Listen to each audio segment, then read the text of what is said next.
Understand another person's perspective, their emotions, and in essence, their reality. We are social animals, and our ability to communicate and understand each other's emotional states is key to maintaining our relationships. So it is little wonder that the ability to empathize is hardwired directly into our brains. One area that assists in this process is the right supramarginal gyrus, which helps us to distinguish our own emotional state from that of another person, and plays a key role in our ability to I love science so much. observe and assess what other people are experiencing. Studies from Neuron Science Journal suggest that we have systems of mirror neurons in our brains that cause us to mimic the actions of others. That is why when we see someone yawn, we will often yawn in reply. And when we observe someone experiencing joy or pain, we experience the same sensation to a certain extent. I think black people are like experts at this shit, bro. Have you ever been around a black person or a bunch of black people that are like hyping some shit up, bro? It's like an immediate mood shift, bro.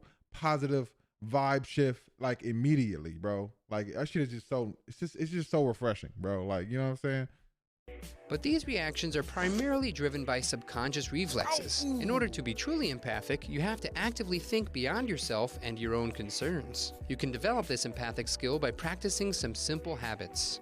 Be observant of others. We tend to spend the majority of our day dwelling on ourselves, caught up in our own daily routines and digital distractions. But taking the time to observe others around you is a good first step in developing your empathy. Watch and wonder. Try to focus on the person's state of being rather than categorizing or labeling them. I feel like this is like being or practicing this skill or being a super observant in others is like a byproduct of having like a, you know, being a very people pleaser or being it like a people pleaser as a young kid or feeling like you have to be, you know what I'm saying, watchful of other people's emotions constantly. So it's like now it's almost like a byproduct, like a collateral damage is now I'm really empathetic because I'm always very observant of other people's feelings, you know what I'm saying?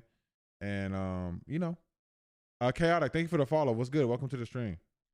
Ask yourself, what kind of day are they having? How are they feeling? Challenge yourself to genuinely care about their well-being. Curiosity about others is the first step to expanding your empathy.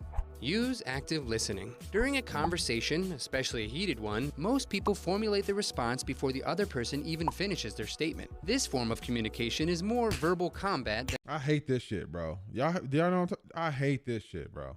This shit is like niggas are just thinking about the next thing they're gonna say rather than listening to what somebody just said. I hate this shit, bro. This is like, I swear to God, they make it worse when the first thing we learn in fucking English class is we learn how to do like a letter, and then the next thing we learn how to do is how to do a fucking persuasive essay where we gotta form an argument. Like I'm like, okay, for sure. than an exchange of ideas or opinions. Avoid this reflex by slowing down. Rather than rushing to reply, take a moment to consider the other person's statement. Ask follow-up questions to better understand what the speaker intended. Try to understand their emotional state and the deeper motivations behind their statement. What life experiences led them to their current worldview? Remember, you don't need to share someone's opinion in order to understand it and acknowledge it. And listening will help inform and expand your own opinion. Open up. Learning more about other people's experiences is a key element to seeing the world through someone else's eyes. But it is also important to open up about your own feelings and experiences. Empathy is a two-way street that at best is built upon mutual understanding. Through a combination of uncovering the deeper motivations of someone else's position and expressing our Honestly, this is such a beautiful way to have a conversation too. Like when y'all both are resonating, like both like intellectually but emotionally as well. It's just such fucking like connecting experience. And I think that's what people really want with empathy or just humans in general. We just want to feel connected. You know what I'm saying? We want to feel understood and heard. And, you know, I feel like a lot of arguments continue to go on with people is because people just want to feel, they want to feel connected, bro. So we'll be arguing this point, you know what I'm saying?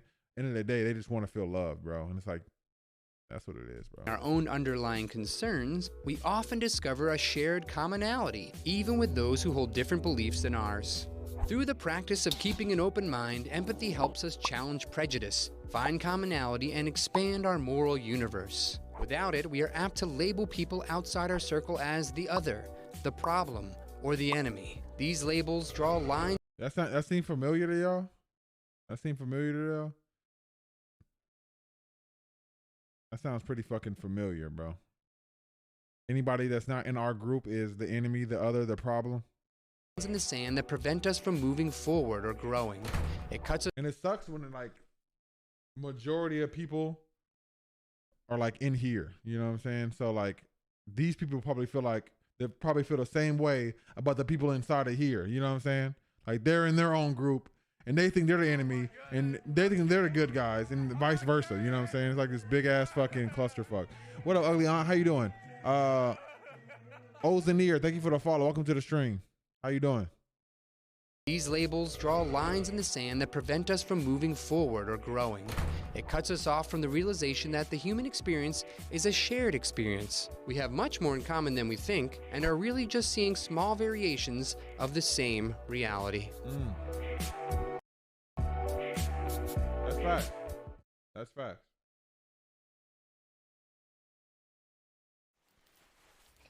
That's facts. Any thoughts? Any questions? Any concerns?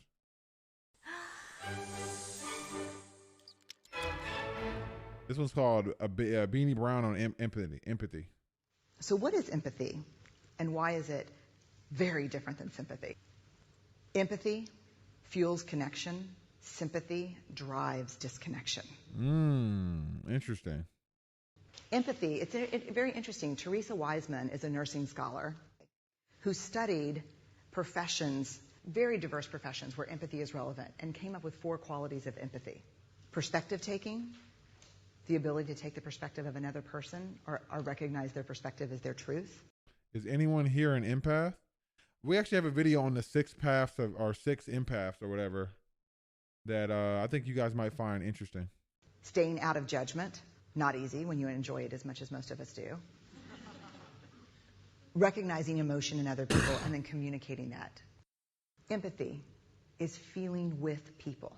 And to me, I always think of empathy as this kind of sacred space when someone's kind of in a deep hole and they shout out from the bottom and they say, I'm stuck, it's dark, I'm overwhelmed. And then we look and we say, hey, you climb down. I know what it's like down here. And you're not alone. Sympathy is, ooh, it's bad, Oh, shit. That's fucking annoying when they put it like that. Oh, that's so fucking annoying, bro. No. You want a sandwich?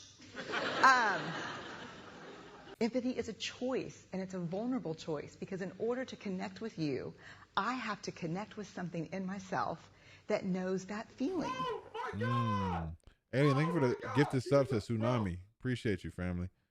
When a dude hits you with the, that's crazy. Yeah, when a dude hits you with, have y'all had that happen, bro? A lot, bro, where somebody will just give you sympathy, but it's like you just wanted connection. You know what I'm saying? Like you're like, I wish they would have, like, you know, like, I don't know, came down in the hole with me, I guess you, in this instance would be the metaphorical hole. So my thing is, how do you ask for that? You know what I'm saying?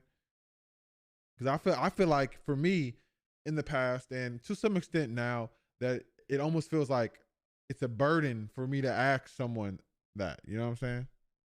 Y'all communicate that? Like, hey, can I have some empathy right now? Really? Interesting. Y'all communication is much better than mine because I'm like cringing. I'm like, I'm just expecting them to get it. You know what I'm saying? And then frustrated when they don't get it. You know what I'm saying? So it's like, I just want you to connect with me here and understand my pain, you know, or understand where I'm coming from. Few relationships have ended because of that's crazy response. Because people expect it from you but don't know how to give it. Interesting. Rarely, if ever, does an empathic response begin with at least. I had a, yeah. And we do it all the time. Because you know what? Someone just shared something with us that's incredibly painful, and we're trying to silver lining it. I don't think that's a verb, but I'm using it as one. We're trying to put the silver lining around it. So I had a miscarriage. Oh my God. At least you know you can get pregnant. I think my... Oh my God. That is so bad that anyone would ever say some shit like that. Oh my God. Giselle, thank you for the reset. I appreciate you, Queen. Thank you. Fight them, nigga. That's a... Woo. Marriage is falling apart. at least you have a marriage.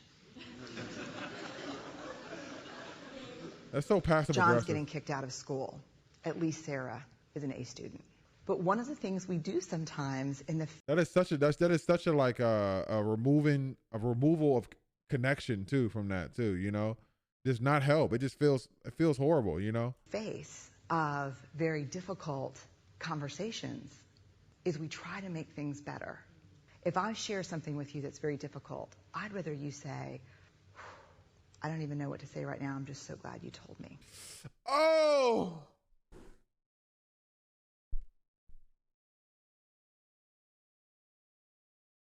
Why did that hit a heartstring for me, bro? Damn. I'm just so glad you told me. I'm just so glad you told me. Imagine hearing that. I don't even know what to say, but I'm glad you told me. The sentiment around that is just so fucking loving. I want to cry, bro. That shit is fucking crazy. Man. Do y'all feel that? Am I tripping? That is to me, I've never heard someone say that to me ever. Ever. I don't think anybody, maybe once or twice. But like it's really rare. You know what I'm saying? It's hard to open up in any way. So when someone shuts you down like that, crying. Facts, bro. You're not the only one. That shit is crazy, bro. Run that back. Run that back. If we try to make things better. If I share something with you that's very difficult, I'd rather you say, I don't even know what to say right now. I'm just so glad you told me. Because the truth is, rarely can a response make something better. What makes something better is connection. Damn. Rarely can a response ever make something better. What makes something better is connection. Damn.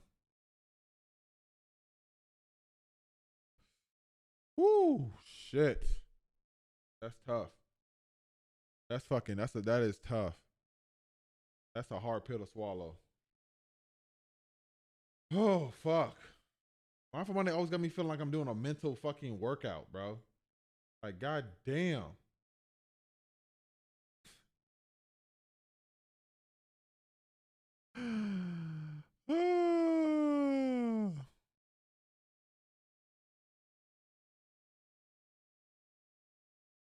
I was ready, and I was really excited. Hold on.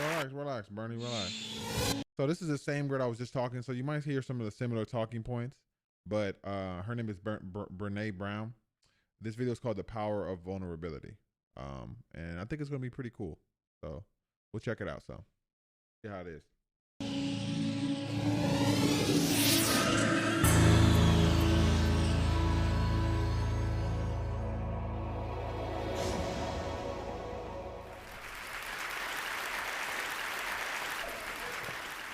So I'll start with this. A couple of years ago, an event planner called me because I was going to do a speaking event. And she called and she said, I'm really struggling with how to write about you on the little flyer. And I thought, well, what's the struggle? And she said, well, I saw you speak, and I'm going to call you a researcher, I think, but I'm afraid if I call you a researcher, no one will come because they'll think you're boring and irrelevant. And damn. What a way to say that. I was like, okay. And she said, so, but the thing I liked about your talk is, you know, you're a storyteller. So I think what I'll do is just call you a storyteller. And of course, the academic, insecure part of me was like, you're going to call me a what? And she said, I'm going to call you a storyteller. And I was like, oh, why not Magic Pixie? I was like, let me think about this. She's not wrong. Really? Y'all be turned off to that? For a second. And so I tried to call deep on my courage. And I thought, you know, I am a storyteller. I'm a qualitative researcher. I collect stories. That's what I do. And maybe stories are just data with a soul, you know. That's facts. I mean, the power to change the world is the narrative. You change the narrative, you can change the world. Maybe I'm just a storyteller. So I said, you know what? Why don't you just say I'm a researcher storyteller? I think I am going to read that. If you haven't listened to her book, download it. The Gifts of Imperfection. You'll thank me later. Bet for sure. I'll download that. And she went, there's no such thing. So I'm a researcher, a storyteller. And I'm going to talk to you today. We're talking about expanding perception. And so I want to talk to you and tell some stories about a piece of my research that fundamentally expanded Clark. my perception and really actually changed the way that I live and love and work and parent. And this is where my story starts. When I was a young researcher, doctoral student, my first year I had a research professor who said to us, here's the thing, if you cannot measure it, it does not exist. And I thought he was just sweet talking me. I was like, really? And he's like, absolutely. So you have to understand that I have a bachelor's in social work, a master's in social work, and I was getting my PhD in social work. So my entire academic career was surrounded by people who kind of believed in the life's messy, love it, you know, and I'm more the life's messy, clean it up, organize it, and put it into a bento box. And so to think that I had found my way, to found a career that takes me, you know, really one of the big sayings in social work is lean into the discomfort of the work. And I'm like, you know, knock discomfort upside the head and move it over and get all A's. That was my mantra. So I was very excited about this. And so I thought, you know what? This is the career for me because I am interested in some messy topics, but I want to be able to make them not messy. I want to understand them. I want to hack into these things that I know are important and lay the code out for everyone to see. So where I started was with connection, because by the time you're a social worker for 10 years, what you realize is that connection is why we're here. It's what gives purpose and meaning to our lives. This is what it's all about. She's spitting right now. It doesn't matter whether you talk to people who work in social justice and mental health and abuse and neglect. What we know is that connection, the ability to feel connected, is neurobiologically, that's how we're wired. It's why we're here. So I thought, you know what? I'm going to start with connection. Well, you know that situation where you get an evaluation from your boss and she tells you 37 things that you do really awesome and one thing that you can't, you know, an opportunity for growth. And all you can think about is that opportunity for growth, right? Well, they'll name 100 things you did right and one thing you did wrong, and now you're just like, so I'm a failure, is what you're telling me. Well, apparently this is the way my work went as well, because when you ask people about love, they tell you about heartbreak. When you ask people about belonging, they'll tell you their most excruciating experiences of being excluded. And when you ask people about connection, the stories they told me were about disconnection. So very quickly, really about 6 weeks into this research, I ran into this unnamed thing that absolutely unraveled connection in a way that I didn't understand or had never seen. And so I pulled back out of the research and thought, I need to figure out what this is. And it turned out to be shame. Shame is lame, yeah. And shame is really easily understood as the fear of disconnection. Is there something about me that if other people know it or see it, that I won't be worthy of connection? Ooh, shit. The things I can tell you about it, it's universal. We all have it. The only people who don't experience shame have no capacity for human empathy or connection. No one wants to talk about it, and the less you talk about it, the more you have it. What underpinned this shame, this I'm not good enough, which we all know that feeling, I'm not blank enough, I'm not thin enough, rich enough, beautiful enough, smart enough, promoted enough. The thing that underpinned this was excruciating vulnerability. This idea of, in order for connection to happen, we have to allow ourselves to be seen. Sheesh. And that takes courage, man. That takes fucking courage. Can somebody link me this video in Goofy Chat? My username is the same on here. All the links will be posted in the Discord. Church from Hawaii. How you doing, by the way? Good to see you, bro. Good. That makes me feel like my mom is such an asshole for raising me with so much shame. Yeah, same here, bro. Same here. But it's like, what did they know? You know what I'm saying? Because they probably just putting on the same shit that their parents put on them. You know what I'm saying? And so on and so forth. You know what I'm saying? I gotta run an errand, that's why. But I'm interested as heck. Okay, for sure. Bet my boy. I appreciate you. I'll be lurking. I appreciate you, bro. Rising Phoenix, what's good? How you doing? Thank you for the follow. But yeah, man. I mean, they were just enacting the same shit that they had done to them. You know what I'm saying? So it's like, on one hand, of course, let's do better. You know what I'm saying? Let's call that out. Let's make sure they're accountable. You know what I'm saying? But at the same time, it's like, damn, how mad can we really be? I don't know. Really seen. And you know how I feel about vulnerability. I hate vulnerability. And so I thought, this is my chance to beat it back with my measuring stick. I'm going in. I'm going to figure this stuff out. I'm going to spend a year. I'm going to totally deconstruct shame. I'm going to understand how vulnerability works. And I'm facts, Giselle. Facts. going to outsmart it. So I was ready, and I was really excited. As you know, it's not going to turn out well. You know this. So I could tell you a lot about shame, but I'd have to borrow everyone else's time. But here's what I can tell you that it boils down to. And this may be one of the most important things that I've ever learned in the decade of doing this research. My 1 year has turned into 6 years, thousands of stories, hundreds of long interviews, focus groups. At one point, people were sending me journal pages and sending me their stories, thousands of pieces of data, and 6 years. And I kind of got a handle on it. I kind of understood this is what shame is, this is how it works.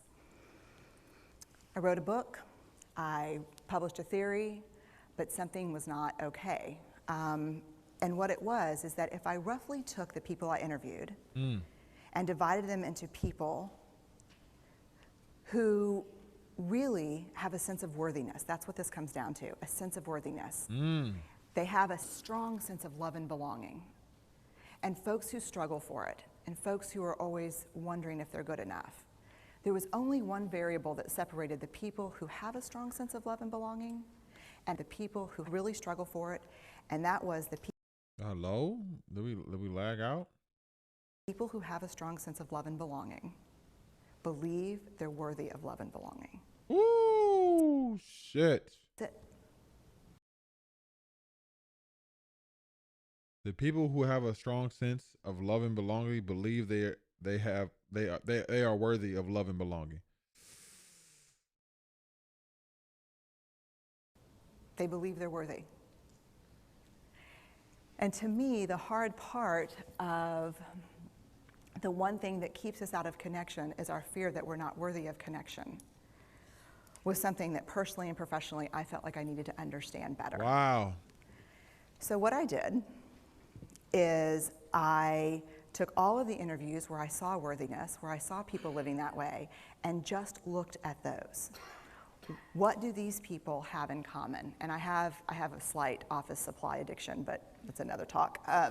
So I had a manila notebook, a manila folder, and I had a Sharpie, and I was like, what am I going to call this research? And the first words that came to my mind were wholehearted. These are kind of wholehearted people living from this deep sense of worthiness. So I wrote at the top of the manila folder, and I started looking at the data. In fact, I did it first in this in a 4-day, very intensive data analysis where I went back, pulled these interviews, pulled the stories, pulled the incidents. What's the theme? What's the pattern? My husband left town with the kids because I always go into this kind of Jackson Pollock crazy thing where I'm just like writing and going and kind of just in my researcher mode. And so here's what I found. What they had in common was a sense of courage. And I want to separate courage and bravery for you for a minute.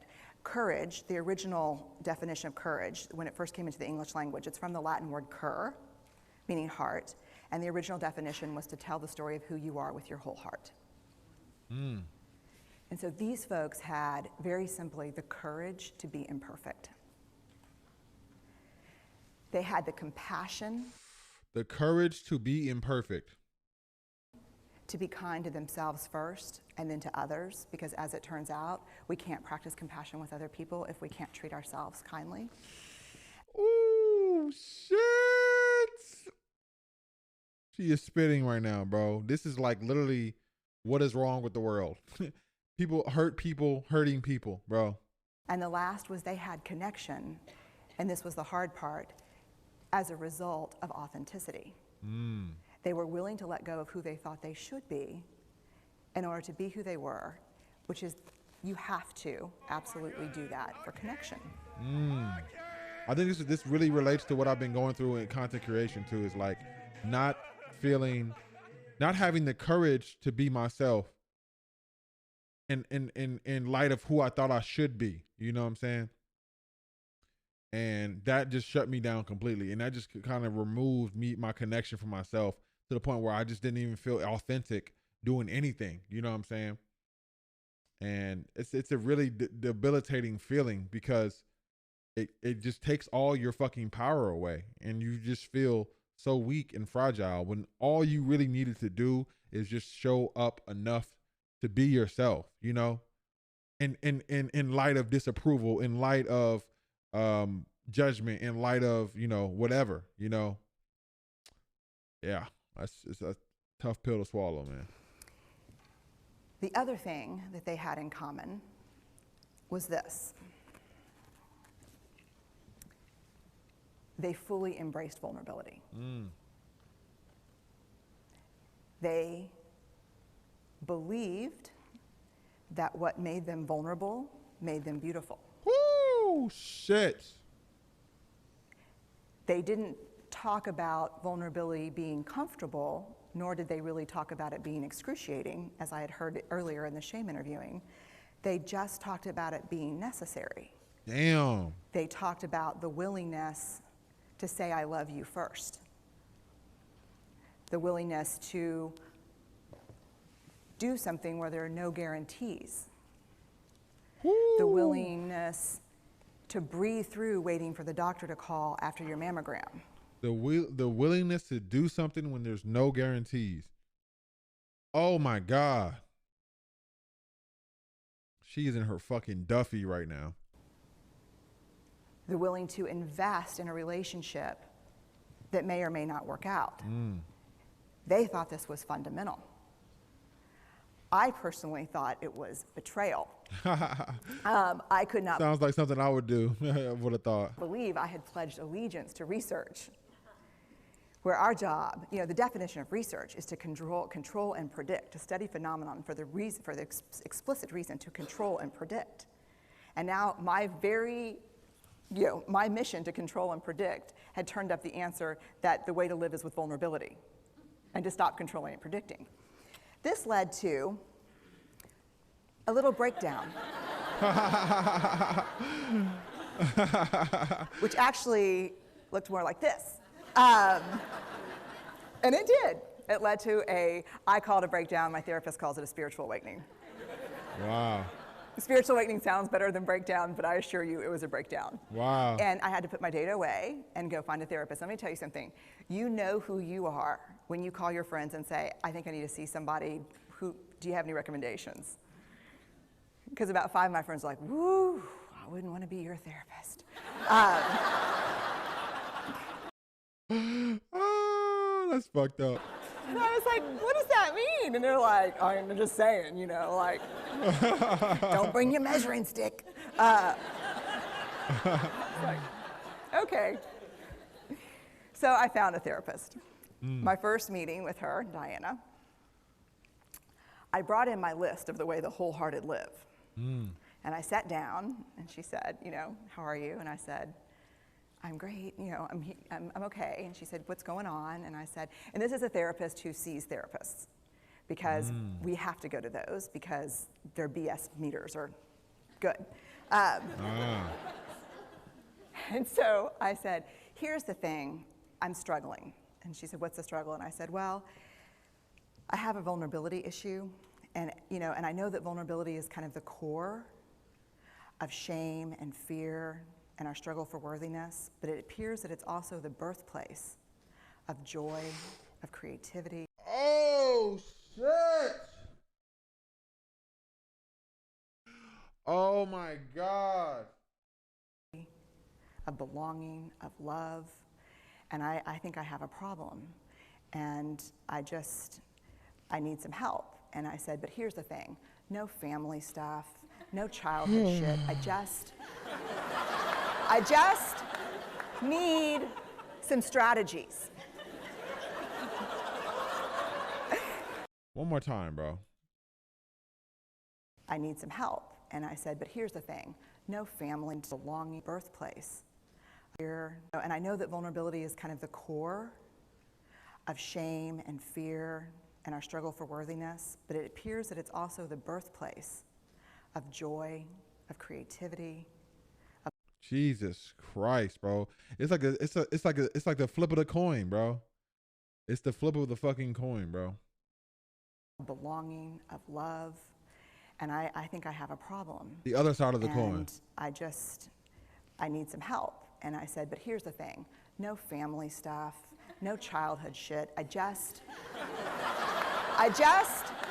need some strategies.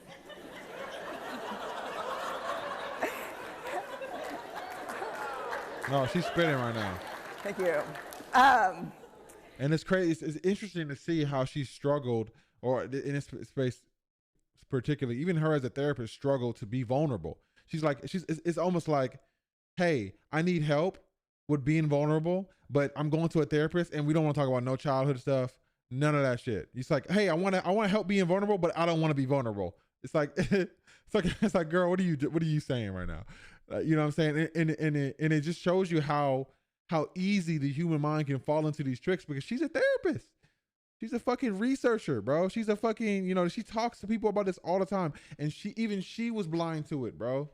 Even she was blind to her own shit, So it's like, we should never feel so shameful and fearful about us falling into these traps, or these situations where, we are told to feel shame and fear, because it is so, like, even the professionals fall for this shit, bro.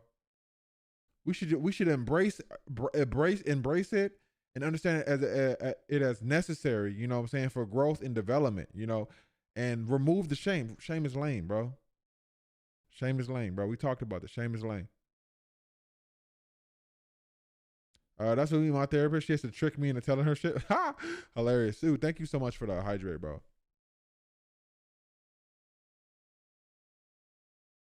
So anytime I'm thinking, this is what I took from that, what she was saying also. Anytime I'm feeling shame or fear, that means maybe I need to push that fucking button, bro. Maybe I need to say, because on the other side of shame and fear are joy and creativity. Be vulnerable. Allow yourself to be vulnerable, bro. And as someone who has like always been a super emotional person, like even as a kid, like I just never understood how dudes were able to like hide their emotions really well. Because I just had a surplus of emotions. You know what I'm saying? I was always fiending for ways to be vulnerable and express myself. And I thought for so long, I thought vulnerability was a weakness, when in all actuality, it is not a weakness. It is what makes you beautiful. You know what I'm saying? Like, vulnerability is truly what makes you beautiful, because it is a space where your creativity is born, and your creativity is literally like, that's like my passion. You know what I'm saying? So it's like, if all I gotta do is be more vulnerable to be more creative, then I'm gonna be more vulnerable. You know what I'm saying? Despite shame and fear, bro. You see what I'm saying? Yeah, me neither, bro. I was always crying, bro. Hell yeah, bro. I was a big ass crybaby, bro. I would cry all the time, and I thought, I was like, why is nobody else? Why are no other men like me? You know what I'm saying? Why aren't other guys crying like me? You know what I'm saying? Is something wrong with me? You know what I'm saying? Is something wrong? When in all actuality, when we really think about it, your ability to shape and form your way into society is not, your lack of ability is not a sign of weakness. It's in all actuality, it's a sign of strength. The people who can mold more easily are that's a weakness. You know what I'm saying? That's a weakness. The people who cannot cry. You know what I'm saying? Like the men, like we talking about like toxic males tropes and shit. Like that is a weakness, bro. That's a weakness, nigga. Vulnerability, being vulnerable and harnessing that energy is a strength. It's dangerous holding out on it. Yeah, for sure, bro. For sure. So she goes like this. And then I said, it's bad, right? And she said, It's neither good nor bad. That's how you know it's bad. It just is what it is. And I said, oh my God, this is gonna suck. And it did, and it didn't. And it took about a year. And you know how there are people that, like, when they realize that vulnerability and tenderness are important, that they kind of surrender and walk into it? Yeah, men are so emotionally pent up. They're one bad day from a break. Yeah, bro. Literally. I know. I used to break down all the time, bro. Shit, I do sometimes now, but obviously now I have more capability of dealing with my emotions, you know what I'm saying? But yeah, one bad day from a breakdown, bro. One bad day, and it be the littlest shit too, bro. Actually, I just saw a skit from Yeah, I'm Trey that I'm thinking about, bro. It's like when it's like when you have a bad day and something simple just breaks you down completely. This nigga was like walking toward his door and he just dropped his keys. You know what I'm saying? Dropped his keys as he's going to unlock the door. And then it's like, nigga, it's just instant sadness, nigga. And the music plays, truth is I'm tired. Yeah, that shit was funny as fuck. But that really be how it be. It be the little thing that really just fucking blow you off, bro. Like, surrounding people thinking have things like road rage. Hell yeah, they got all that massive amount of energy ready to blow some shit up, bro. For real. What video is this? I want to look it up. It's Bernie, The Power of Vulnerability, Brene Brown. That's not me. And B, I don't even hang out with people like that. For me, it was a year-long street fight. It was a slugfest. Vulnerability pushed, I pushed back. I lost the fight, but probably won my life back. And so then I went back into the research and spent the next couple of years really trying to understand what the wholehearted, what the choices they were making, and what are we doing with vulnerability? Why do we struggle with it so much? Am I alone in struggling with vulnerability? No. No. So this is what I learned. We numb vulnerability. When we're waiting for the call, it was funny. I sent something out on Twitter and on Facebook that says, how would you define vulnerability? What makes you feel vulnerable? And within an hour and a half, I had 150 responses. Because I wanted to know, what's out there. Having to ask my husband for help because I'm sick and we're newly married. Wow. Initiating sex with my husband. Wow. Initiating sex with my wife. Being turned down, asking someone out. Waiting for the doctor to call back, getting laid off, laying off people. This is the world we live in. We live in a vulnerable world. And one of the ways we deal with it is we numb vulnerability. And I think there's evidence. I mean, yeah, we definitely numb vulnerability. Drugs, addictions, you know what I'm saying? All kind of shit. And it's not the only reason this evidence exists, but I think that it's a huge cause. We are the most in debt, obese, addicted, damn, and medicated adult cohort in U.S. history. Woo!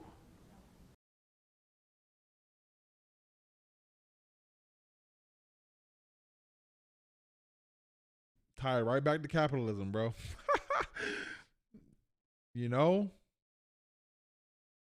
Puts it really puts it in perspective too. The problem is, and I learned this from the What are we running from? research, that you cannot selectively numb emotion. Facts, You can't say, here's the bad stuff. Here's vulnerability, here's grief, here's shame, here's fear, here's disappointment.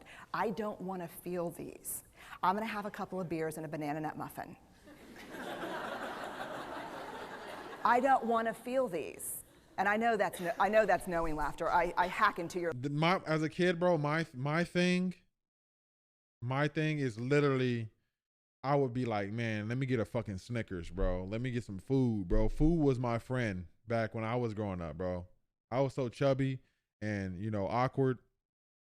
That's how I cope, bro. And I think to some extent, video games.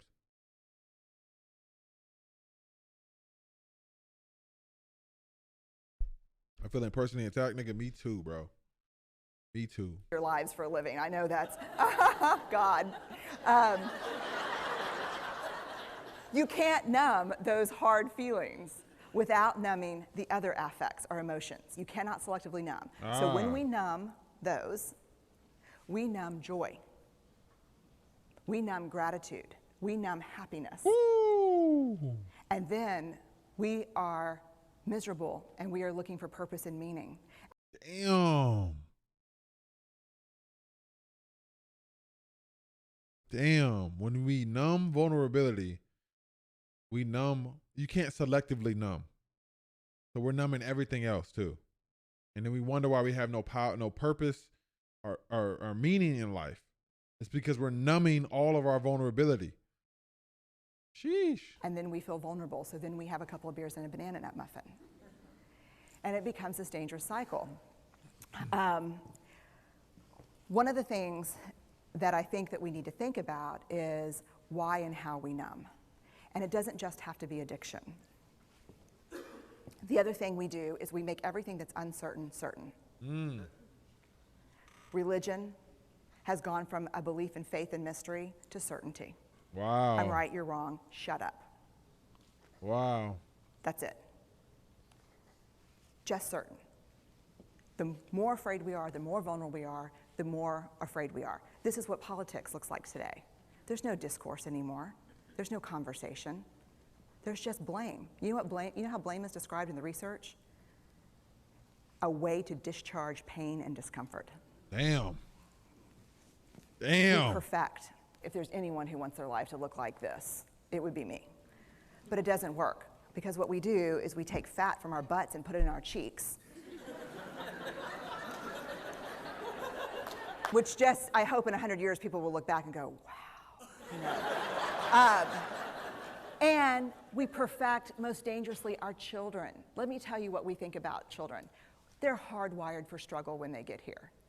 When you hold those perfect little babies in your hand, our job is not to say, look at her, she's perfect. My job is just to keep her perfect, make sure she makes the tennis team by 5th grade and Yale by 7th grade. That's not our job. Our job is to look and say, you know what? You're imperfect and you're wired for struggle, but you are worthy of love and belonging. Woo. That's our job. Show me a generation of kids raised like that. Damn. But you are worthy of love and belonging. Damn. And show me a generation of kids raised like that. I know I can't be the only one.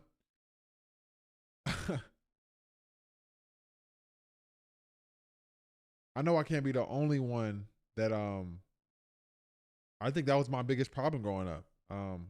Is that I didn't feel loved or like I belonged.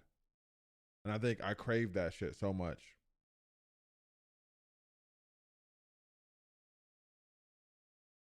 Wow. I never had it so summed up so easily, bro. And we'll end the problems I think that we see today. We pretend that what we do doesn't have an effect on people. We do that in our personal lives. We do that corporate, whether it's a bailout, an oil spill, a recall. We pretend like what we're doing doesn't have a huge impact on other people. Capitalism. I would say to companies, this is not our first rodeo, people. We just need you to be authentic and real and say, we're sorry, we'll fix it. But there's another way, and I'll leave you with this. This is what I have found. To let ourselves be seen, deeply seen, vulnerably seen. To love with our whole hearts, even though there's no guarantee. And that's really hard, and I can tell you as a parent, that's excruciatingly difficult. Wow. To practice gratitude and joy in those moments of kind of terror when we're wondering, can I love you this much? Can I believe in this passionately? Can I be this fierce about this? Just to be able to stop and instead of catastrophizing what might happen, to say, I'm just so grateful. Because to feel this vulnerable means I'm alive. Woo! Shit. Damn. Oh my God. And the last, which I think is probably the most important, is to believe that we're enough. Because when we work from a place, I believe, that says, I'm enough, then we stop screaming and start listening. We're kinder and gentler to the people around us, and we're kinder and gentler to ourselves. That's all I have. Thank you. One more time. Then we stop screaming as I'm enough. Then we stop screaming and start listening. We're kinder and gentler to the people around us, and we're kinder and gentler to ourselves. That's all I have. Thank you. Wow. Wow.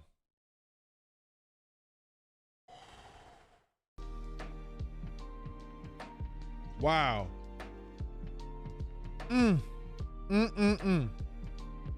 Astonishing. Yeah. Whew.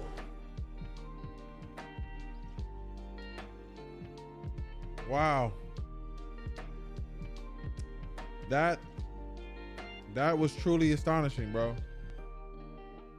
I don't think, man. I don't even know where to begin, bro. It's certainly a lot to digest. I'll start with what do you guys think? Relevant, timely, needed, powerful? Yes. Yes. Yes. Yes. Woo, shit, bro. When all we really want is to love and belong, bro. To feel loved and belong. That's it. Is that the meaning of life? To feel love and belong? I don't know. Always relevant, always needed. Yeah, man.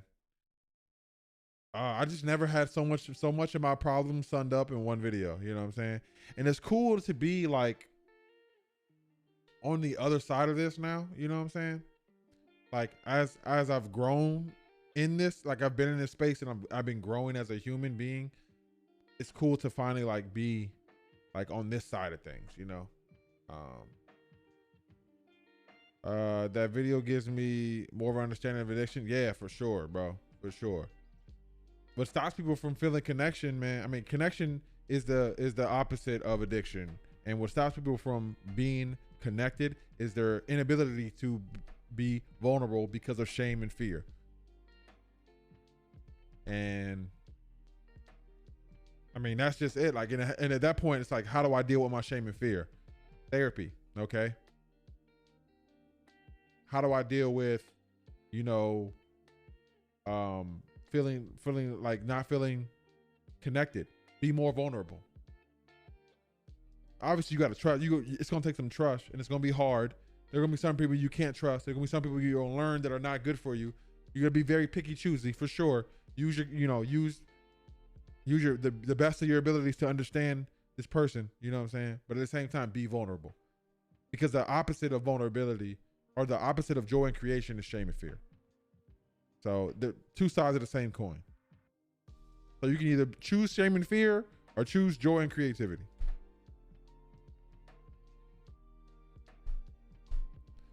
Vulnerability is key. You need to feel safe in order to feel vulnerable, and taught that it's okay to be vulnerable. Yeah, for sure. You definitely need to. Yeah. Yeah. And that is on a lot of that should have been our parents doing that, you know. But I don't think they even knew what they needed, you know. And I'm glad that we're able to have these conversations now. Oh man, I'm just really envious of anybody who grew up with good parents. Like good, loving parents, you know. I am extremely envious of that, bro. I'm like, fuck, bro. Imagine what it must be. Like everything I have, and I'm sure everybody has their problems, but like all my problems stem from that. You know what I'm saying? Stem from not feeling loved or belonged as a child, you know, and not having a father in my life, and not having, my mother was like emotionally absent for a long time, you know. So it's like really hard pill to swallow when you feel like you don't belong, man. And you feel like maybe all of my problems would have been solved, at least the ones that I'm having now, if I had healthy parents in my life who love me. and made me feel like I belong. Like what, imagine what else I could have, like if I'm doing all this now with the, with, you know, as emotionally damaged as I was, if I'm able to accomplish all these things and have all these impactful relationships now, as what is emotionally damaging than I am or was, imagine what my life could have looked like if I never had, if I would have started at a higher point. You know what I'm saying? It's like, damn, bro. And there's nothing we can really do about it because time has been gone, you know. But it is a hard pill to swallow, and it does make, you know, make me want to like lead with my best foot forward going into having kids, you know what I'm saying? And also feeling empathy for my parents and feeling empathy for those who grew up like me, you know what I'm saying? Who had a hard upbringing, you know? A lot of our patterns, how we self-regulate is really dependent on our parents. Can't even blame them though. They are just operating the patterns from their childhood that they didn't grow out of. Yeah, exactly. Exactly. It's the same shit over and over and over again, bro. Send a digital warm hug your way. Thank you so much, PG. I appreciate that, bro.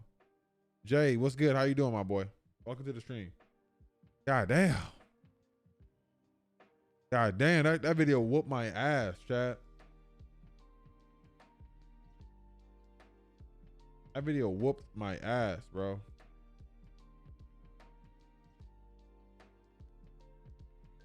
Whew. All right, let's talk a little bit about empathy or compassion fatigue.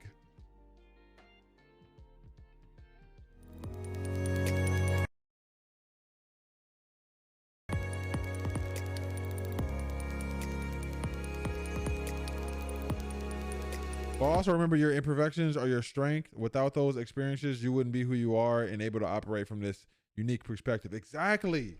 Exactly. Jewel, you said it better than I ever could have, bro. If I didn't live the life that I lived, I wouldn't be who I am and have this unique perspective. So like, I'm obviously grateful as well. You know what I'm saying? And you said it better than I could, you know? Yeah, bro. I watch how some of my family members are parenting, and I'm so proud of them breaking these cycles. The older generation doesn't get it at times, but I'm happy to see the older generation does not get it at all. They like, nigga, you gotta raise these kids with a motherfucking whip. My mother is starting to change and realize the pattern of old school parenting, but my brother's dad getting deeper and deeper into sorry for him. Yeah, that's tough, bro. That's tough, man. At this point, everybody needs a hug. Yes, group hug, bro. Group hug, bro. W person, thank you, Jewel. I appreciate that, bro. Millennials, the new generation, are breaking the cycles, and it makes me so happy because it was hard to break away from the beliefs you grew up with and the behaviors that were instilled in us growing up. For sure, bro. For sure. For sure. Hugs, chat. Yes. Can we have a collective hug, bro? Can we have a collective hug? I've been watching my brother raise his kid now, and I'm so happy to see you breaking the cycles too. Now it's our responsibility moving forward. Yeah, definitely our responsibility. This makes us so much more empathetic. Yeah, all this. Yeah, for sure, bro. But that's what mindfulness does, man. Just being mindful about shit. It just helps you, you know, connect really. And that's what life is about, bro. It's to connect, bro, with yourself, with others, you know. And it feels so fucking good to do it too. Like, God, anybody have gone through like a spiritual awakening, you know what I'm saying, where they feel just so much better on the other side, where they just like I can't even, when I was going through therapy, bro, and I was like going through a really hard time in my life, the feeling that I got that of healing, you know what I'm saying, of empowerment, you know, because people who went through trauma don't really want help. They want empowerment, you know what I'm saying? So it's almost like you got to make them realize shit for themselves, you know, in therapy. That's what I feel like my therapist did. She made me realize things for myself and figure out how these things work, you know what I'm saying? And ask me questions and basically led my brain to thinking of this shit, you know what I'm saying? And it's like, almost like, that's when I began to really heal, when I felt empowered, you know what I'm saying? I just randomly found you on Twitch, and it's crazy how this topic, as I'm going through a spiritual awakening. Whoa, welcome in, Cole. I appreciate you, bro. Yeah, man, it's definitely needs to be talked about more, bro. It took me leaving the country to find my peace. When I came back, it was game over for all the things that held me back from the person I was meant to be. And I feel like this past year, I just went through like a spiritual awakening in myself, you know, kind of like how you felt, Fun Size Gamer. Like I feel like, nigga, now the reins are off, nigga. Content, the reins are off, nigga. This shit that was holding me back emotionally, bro. The shame and the fear, that shit's gone, nigga. It's full throttle right now. It's full fucking throttle, bro. And I'm ready to go, nigga. Ain't nobody stopping me, bro. Goofy for president 2024? Yeah, right. They would never have my socialist ass as a president, bro. They'd murder me, bro. Later this year, I'm going to attempt to travel by myself for the first time. I've been in Jersey for too long. I need to change of scenery. Hey, go for that, man. I hope you do. And I hope you stay safe and you fucking live your life, bro. You came in. And I think, now that I think about it, bro, that kind of wraps back into like shame and fear kind of wraps around into how parents end up raising us. You know what I'm saying? In the sense that it's either shame or fear that will, like, say for instance, like your parents will not want you to do something with your life, or they want you to do a certain thing with their life. You know what I'm saying? Because they're either shameful or fearful of that outcome. They're like, oh, he's going to be poor. He's not going to have enough money. Or better yet, shame. Oh, maybe I'm going to look like a bad parent. Or what are my friends going to say about him? You know what I'm saying? Or what the way I raised him? Why is he doing this? You know what I'm saying? Oh, he wants to go overseas to go to school. I'm scared. I'm fearful for him. Will he be okay? You know what I'm saying? And it's like that's a huge part of why they raised us the way they raised us. You know what I'm saying? Because they had a bunch of shame or fear in them, and they are like, you know, and they projected it onto us ultimately. That's why they want to control our life ultimately. You know what I'm saying? And they don't want us to do things. So it's like, where I used to be like, man, my family didn't want me to do anything but play basketball. Man, my family didn't want me to, you know, go outside the box to do something different. It's because they were dealing with their own shame or fear that they had, and they were projecting that onto me. You know what I'm saying?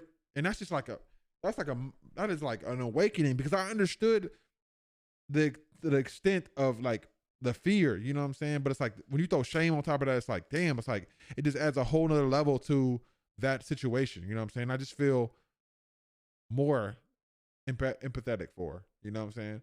I had a family that try to tell me that about my degree. I don't listen, and now they brag about me. Yeah, that's exactly what they do, bro. They'll nag you all the way up until you're the fucking family fucking prodigy. God damn it, you know what I'm saying? Because they are fearful.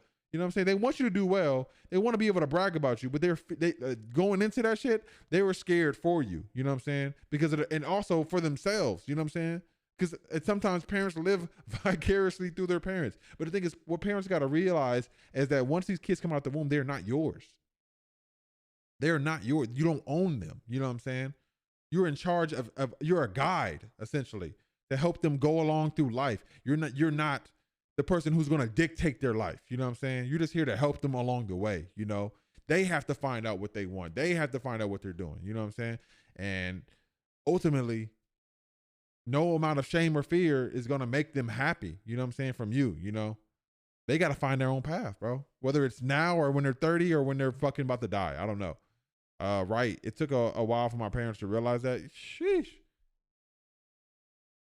Like, get off my back, Mom.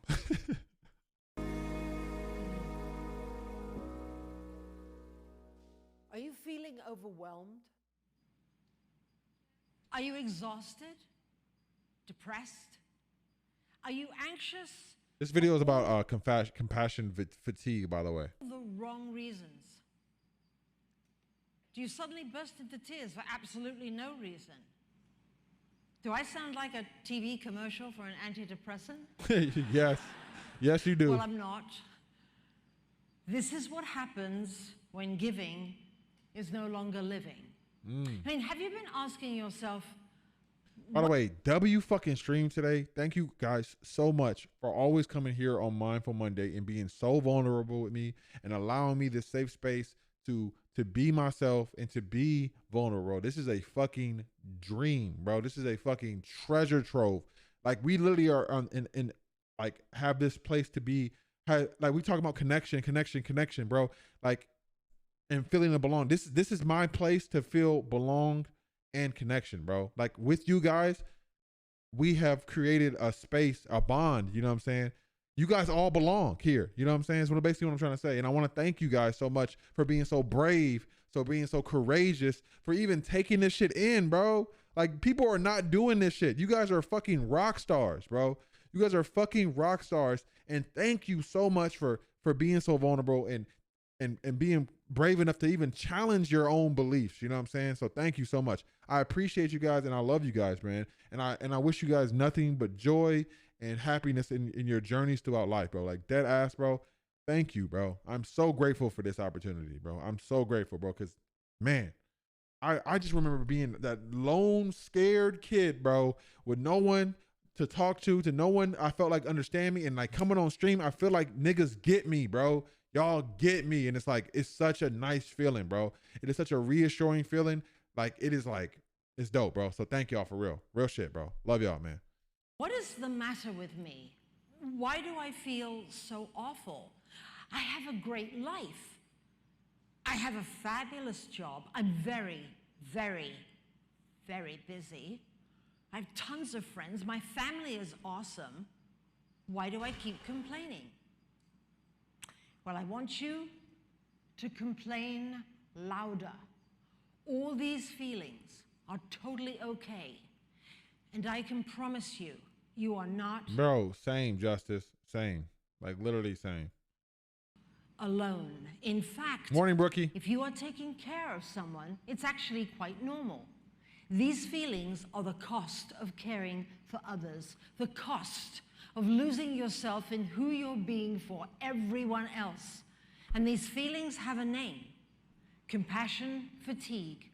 Yes, it's very real, and no, it isn't when you're tired of being nice. Compassion fatigue is a... Oh, shit. Yo, Bose. What the fuck are you doing here? What are you doing here, bro? I feel like I caught my fucking pants down. Hello? Hello? I didn't say you could perceive me this evening and then come in here and drop 50 fucking tier 1 subs to the motherfucking community. Let's fucking go, bro. Let's fucking go. Holy shit. What the fuck was that? I am, are you? Oh my God. Thank you so much, Queen. I appreciate you so much, man. I'm shook. I'm fucking shook, bro. I don't even know what to say, bro.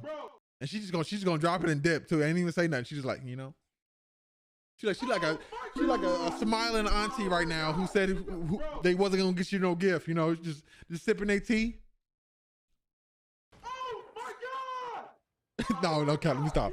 Thank you so much, bro. I appreciate you for real, bro. Oh, there she go. I'm on mobile, so there's a delay, but that crowd edit was funny. Thank you so much, bro. Hey, happy New Year's, cuties. Have a nice stream. Thank you so much, boss. Bose, I appreciate you. Hope you're having a good day, bro. I mean, you know, that's a hell of a sub goal to me, bro. Thank you. Jesus Christ.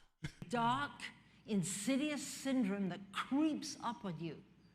You don't know what it is. You don't know you have it. You just know something is very wrong, and you don't feel like you anymore.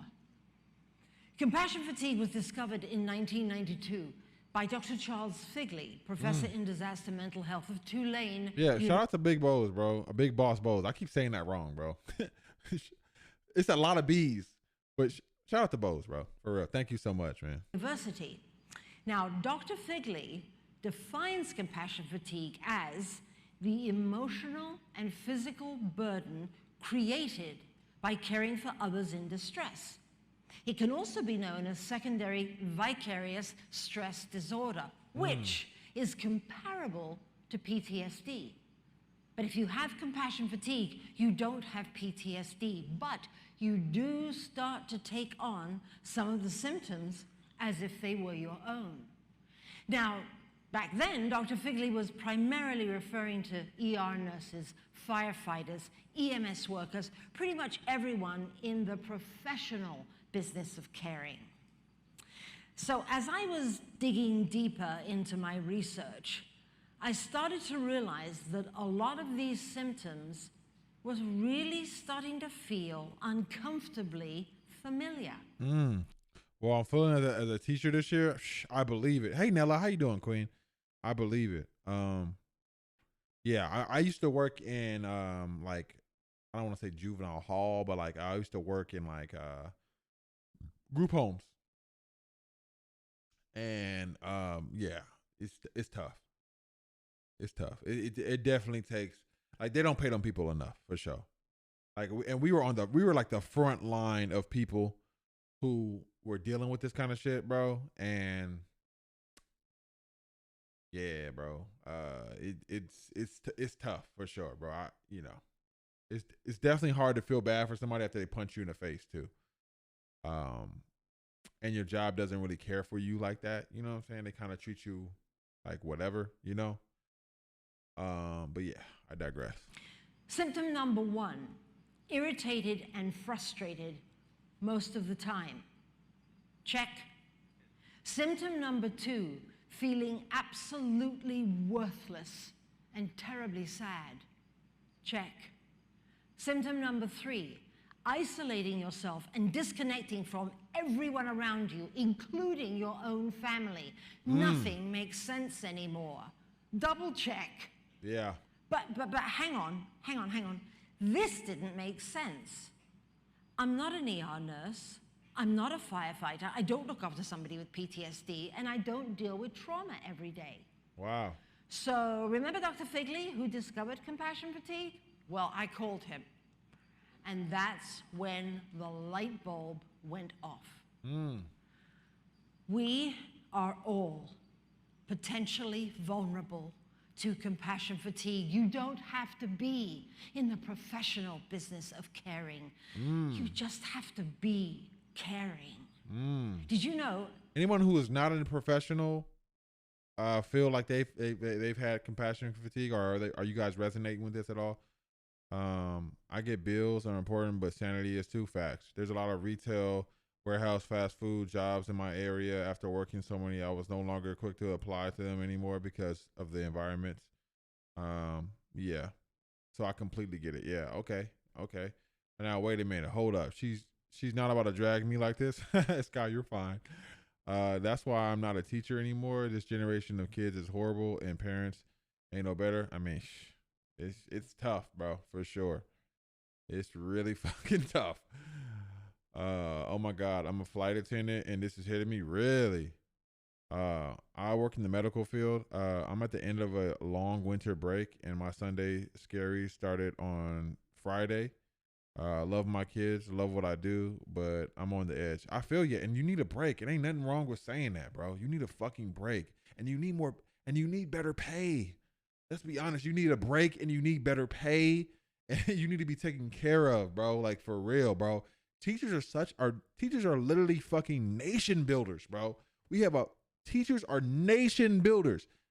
They are the ones who are shaping the young minds of our future generations. All the people who are going to work in all the high places, the teachers are the people who are fucking, making them better fucking human beings, bro. And the fact that teachers don't get no fucking like love like that people have to fight for fucking wages and shit like that.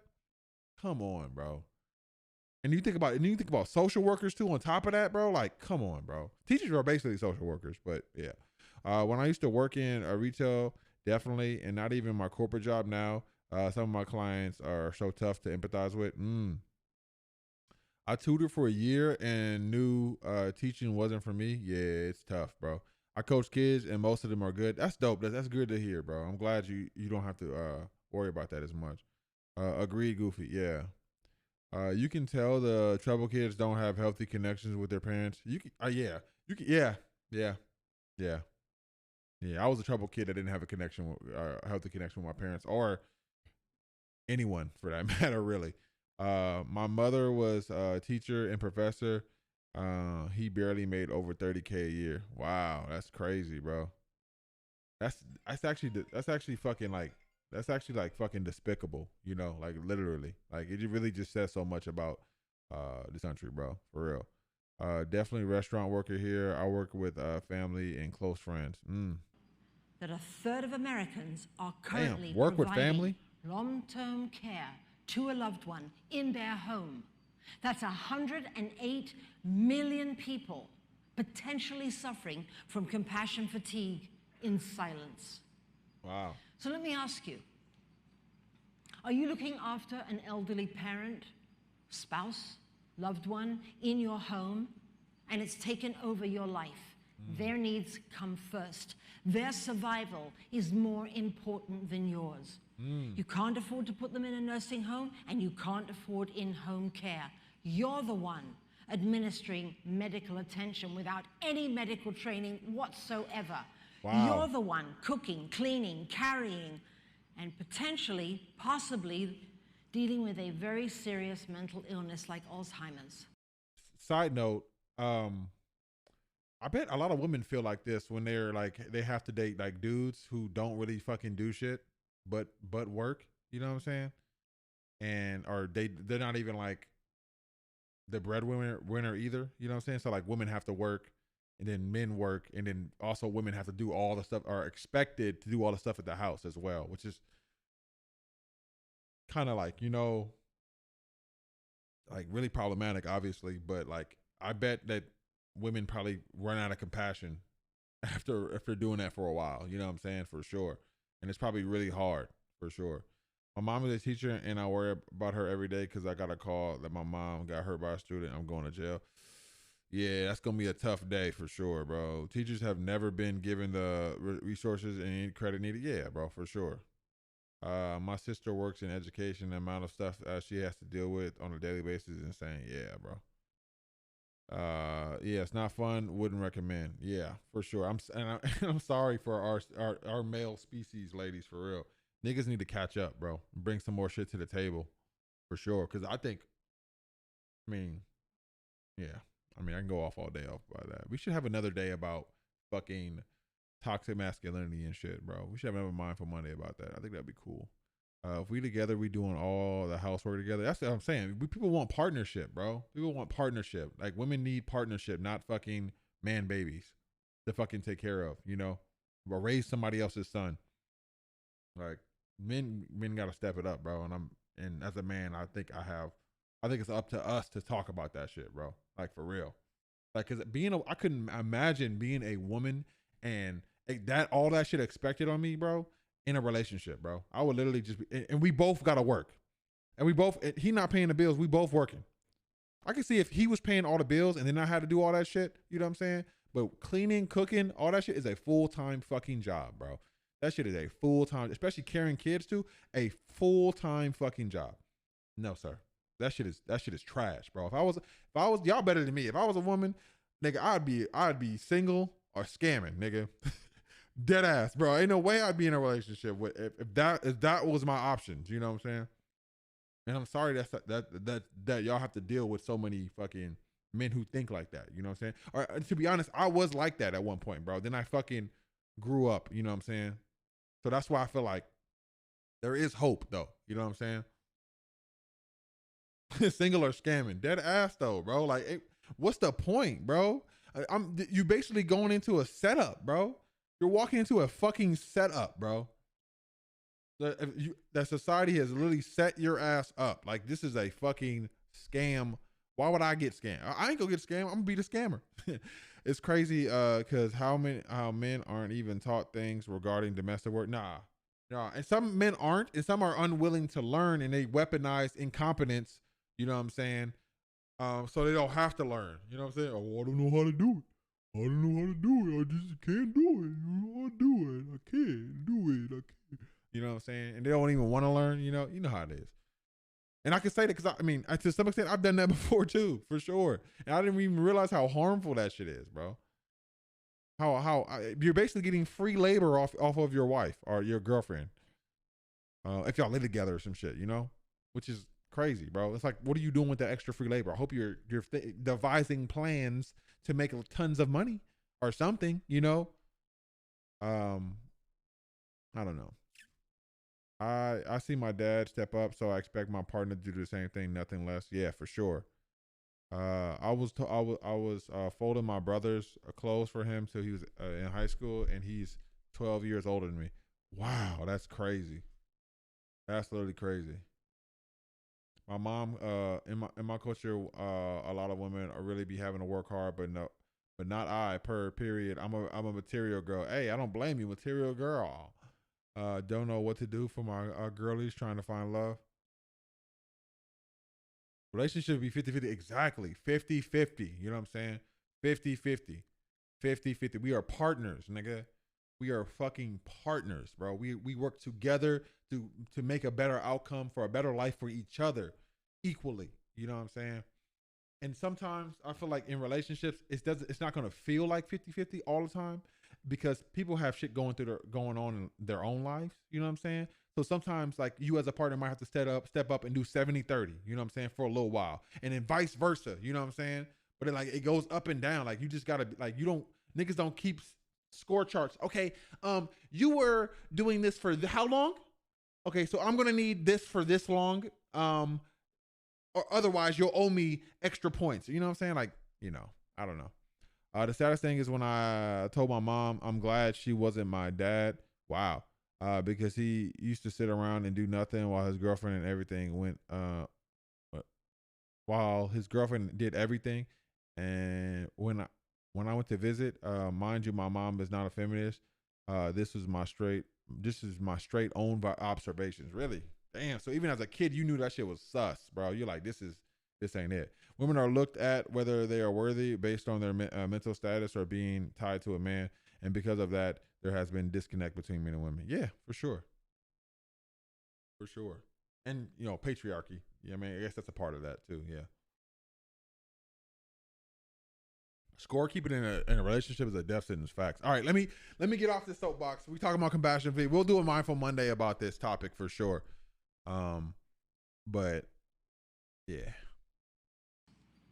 You're the one, because their life is in your hands.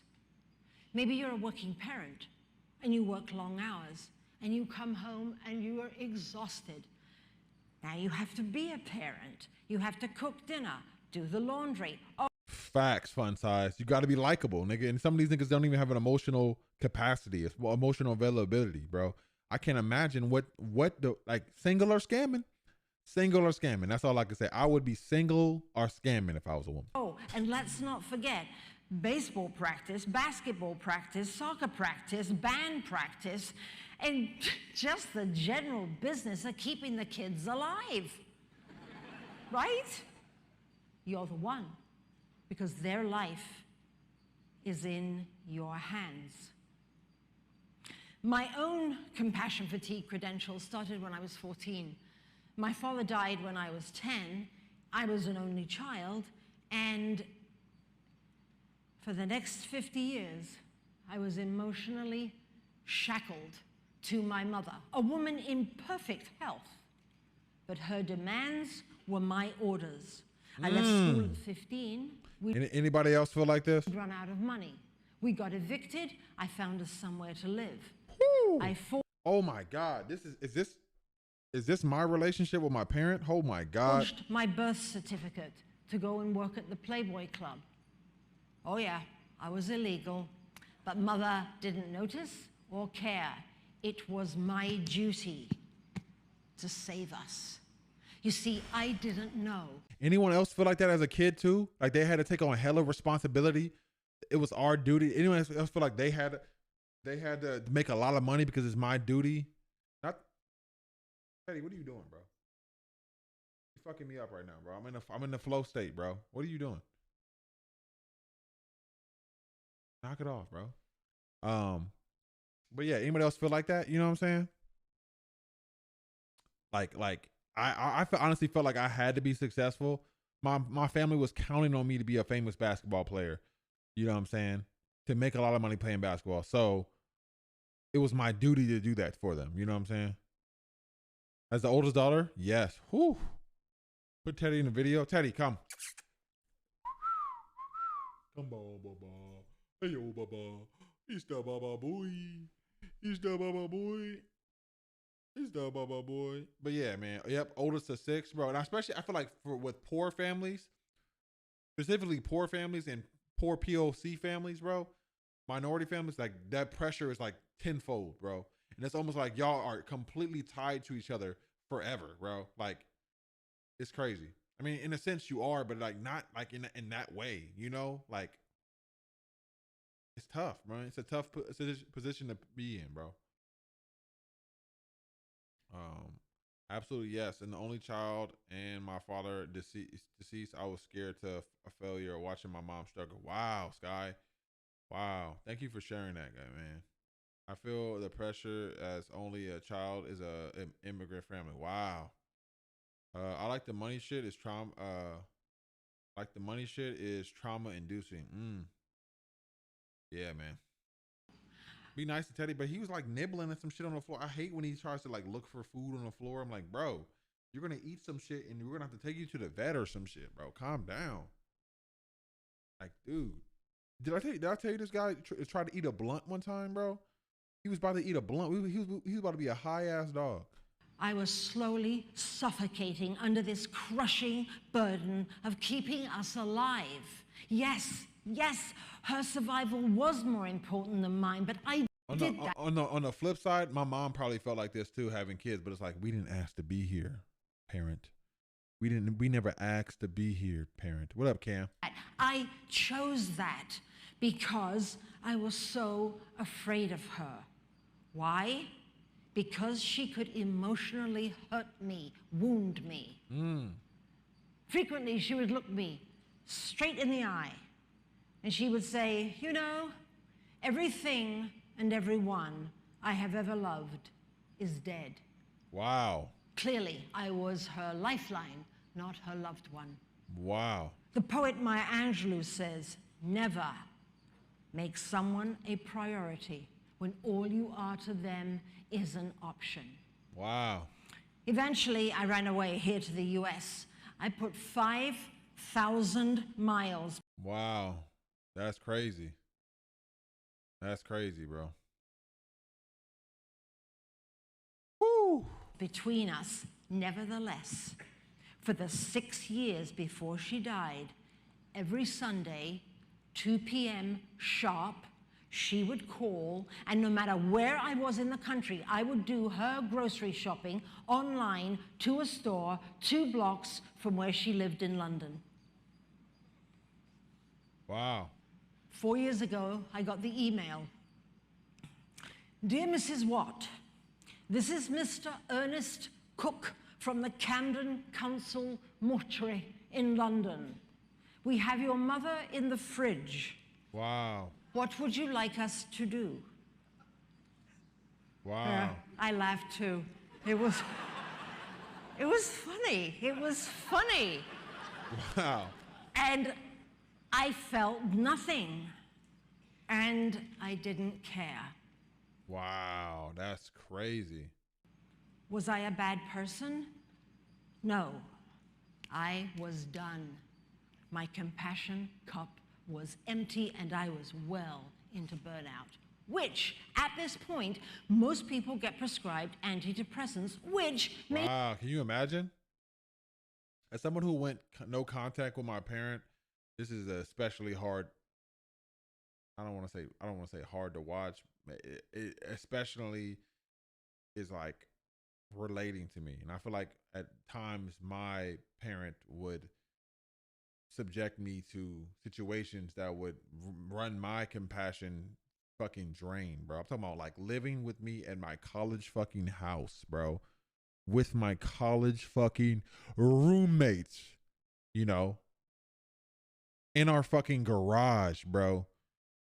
And then like basically not trying to do anything to help the situation, like nothing, bro, until it ultimately came to a breaking point. You see what I'm saying? Like, can you imagine that? Like my roommates texting me like, oh, I'm mad at you, bro. Like, what the fuck, bro? Like, why? You said they're going to stay here for a month. You know what I'm saying?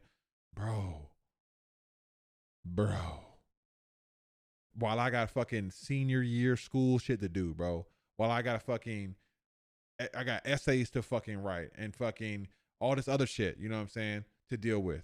On top of, I got to make sure I got enough money to eat. I got to make sure I got enough money to do this and that and this and that. You know what I'm saying? And it's just like, bro, what the fuck, bro?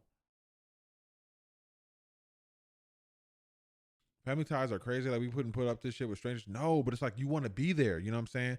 You want to be there for them. You want to, and bro, and I think it was like almost a year she stayed with me, bro. Almost a year, bro. Maybe like 6 months, 6 to 8 months. You know what I'm saying? But it's like not trying to do anything. Like, I'm having to go out of my way to find ways to help her to get a place and shit. But she's like, nah, I'm not doing it, pretty much. Or she would like gaslight me or like about the topic or some shit. You know what I'm saying? Like, oh no, this is I'm really doing this. I'm really doing that. You know what I'm saying? Instead of actually being honest and saying that I haven't done it, you know what I'm saying? I'm tired. She would just lie about it. You know what I'm saying? Yeah, it was tough, man. Bro, it's just tough, man. Like, yeah, man, it's tough. And my compassion ran to fucking zero. At one point I had like a breaking point where I was like, I can't do this anymore. I can't do this anymore. I broke down. Like, I'm like trying to get a job and like be able to pay my bills. I'm like taking a bartender test or whatever, you know what I'm saying? Going to work, you know what I'm saying? Freaking out, bro. Like, literally I had a breakdown in the car, bro. Hugs for Goofy. Thank you. I feel like it was crazy, bro. It was crazy. And it was like being pushed between a rock and a hard place, because obviously you want to be loyal to your family, you know what I'm saying? And you want to take care of those you love and your family, you know what I'm saying? But what about when the person that you're trying to take care of is leveraging your sympathy for them, for their own personal gain, to a point where you're having a fucking breakdown, you know? Like, what do you do about that? You know what I'm saying? At that point, you just kind of gotta just tell them, get the fuck out of here. You know what I'm saying? And that's a really hard pill to swallow. I'm sorry you had to go through that. Thank you, guys. I appreciate all the love in the chat, bro. I'm not saying this for sympathy, though, by the way. I'm just like, or empathy. Or maybe I'm just being vulnerable and I am scared that it might be looked at the wrong way. Since we're being super honest today. I don't know. But yeah. Thank you, Sky. You end up parenting your parents when you get older. Facts, bro. That's what my stepson family does to him. It's crazy, bro. I had to learn to discern blood from what it means to have a family. Yeah, it does, and that's crazy because like there's people who aren't family but are family to me. You know what I'm saying? It's like you get to choose. You don't get to choose the family you were born into, but as you get older, you get to choose the family you get to live with, bro, and you get to live by and connect with. You know what I'm saying? And boundaries are so important. That's why I went no contact with my parent. You know. But yeah, definitely get the compassion fatigue. Makes just everything worse, because here's the deceitful twist of this syndrome. You think you have depression, but you have compassion fatigue. Now, does any of this sound familiar? Yes. For those of you out there nodding your heads in silence,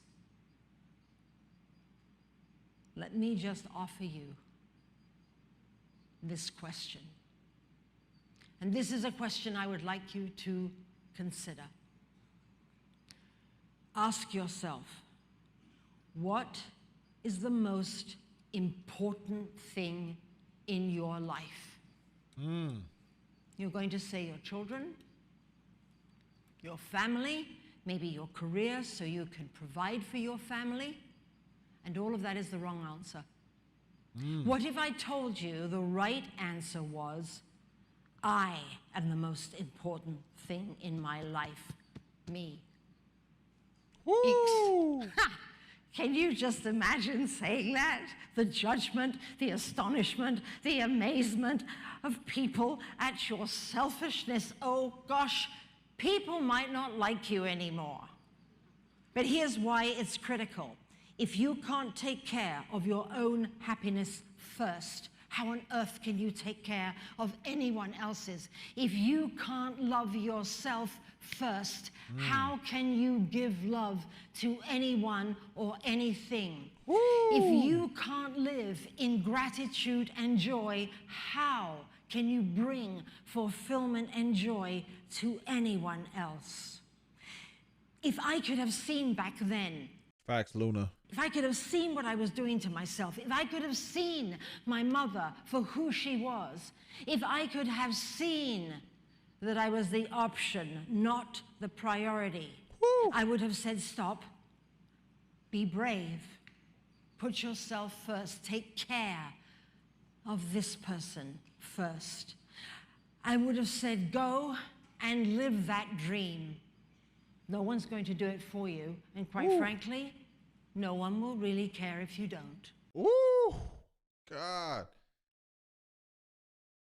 Go and live that dream, because no one is going to do it for you. And frankly, no one will really care if you don't. God damn, y'all better go, man, for real. I would have said, learn to say no, because helping shouldn't hurt. So now I would like to invite you to just take a moment and refill your cup. Maybe start with something small, a moment of peace. This is mine. He soothes my soul. He brings me back to who I am.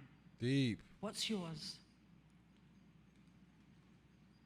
And I would like to leave you with this. Helping shouldn't hurt. I'm like, damn.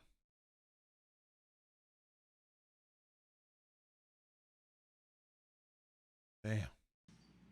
Compassion fatigue is so very, very real, but it is not hopeless. And most of all, you are not alone. Thank you.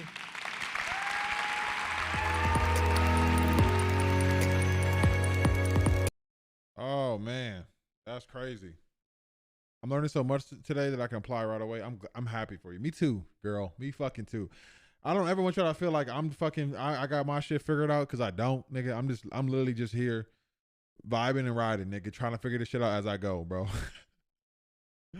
Trying to figure this shit out as I go, bro. W video, W TED Talks, W, yes. Just winging life, yo, facts. But truly, if we took care of ourselves, we could stop traumatizing others. Yes. Yes. W stream, Lord, yes. Yes. Yes. I don't know how it always ends up this way, bro, but literally I always stress about Mindful Monday every time, bro. I'm like, man, is it going to hit the same, bro? Is it going to be a good Mindful Monday, bro? And every single time it's like, damn, even if I'm not prepared, even if the videos aren't what I want them to be, the conversations that are spawned off the topics always slap, bro. Always. It's like a guaranteed bop, nigga. You know what I'm saying? Yeah, going to be in a meeting. Be right back. All right, bet. I'll catch you in a bit. You see what I'm saying? Like, damn, bro. NDK, what's good?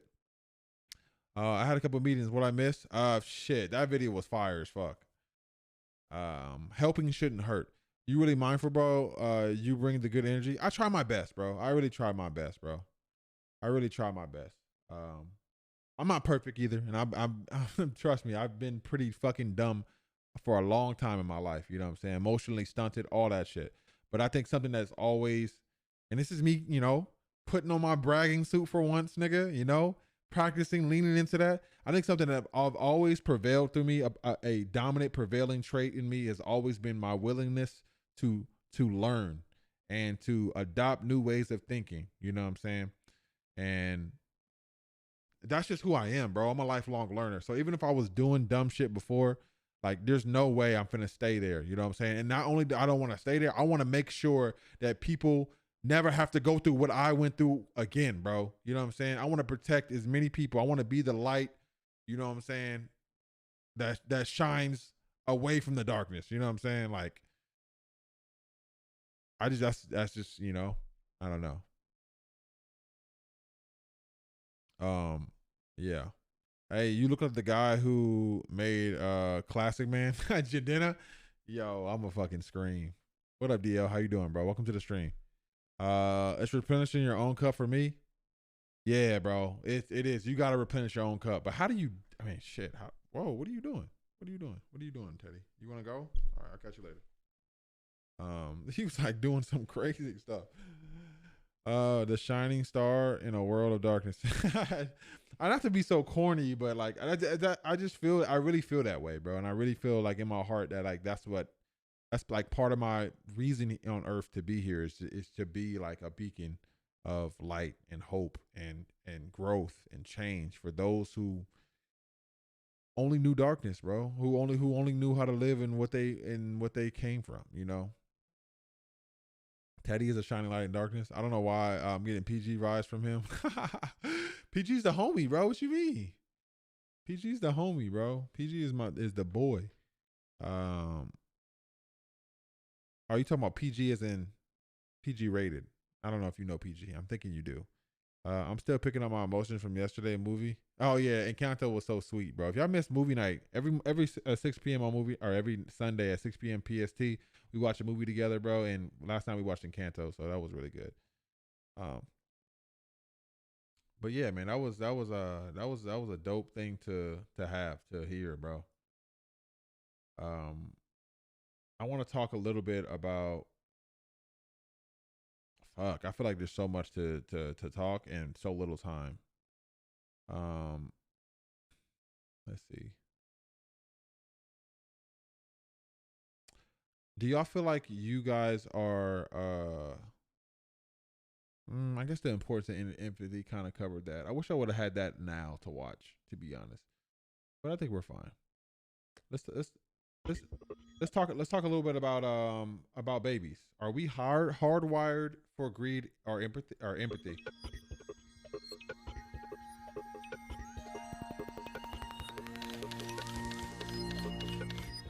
Yeah, I remember his name from a vid with one of him. That's why I came in here and follow. Oh, I appreciate you, bro. Thank you so much.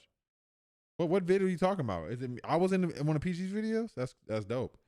You being the person bringing these topics to light makes all the difference, much more impact than just watching these videos on YouTube. Yeah, bro. I think having a community around it just amplifies it so much. And I really want to put these on YouTube. I keep saying this. I'm going to put them on YouTube, and that's where all my Mindful Mondays will be stored. I need to do that for real. Like, I just got to stop playing with myself. And yeah. I'm waiting for a line in a COVID test, so this is very nice to watch. Well, I'm glad you you can watch this while you are in line for your COVID test. So much of the action in psychology has been a running debate over which view is right. And this concerns morality, both moral judgments of right and wrong, but also moral feelings, including compassion. Many people would argue that in that regard, the baby starts off with nothing. The idea is children start off immoral, monsters, or if not monsters, at least they know not for good and evil. This is not the view. Do you guys think kids are born with morality? Hey, what up, Dia? I can't even say your name, bro. I'm sorry. Thank you for the follow, though. Dead Dia. I can't even say it, bro. I'm sorry. How you doing, bro? Welcome to the stream, bro.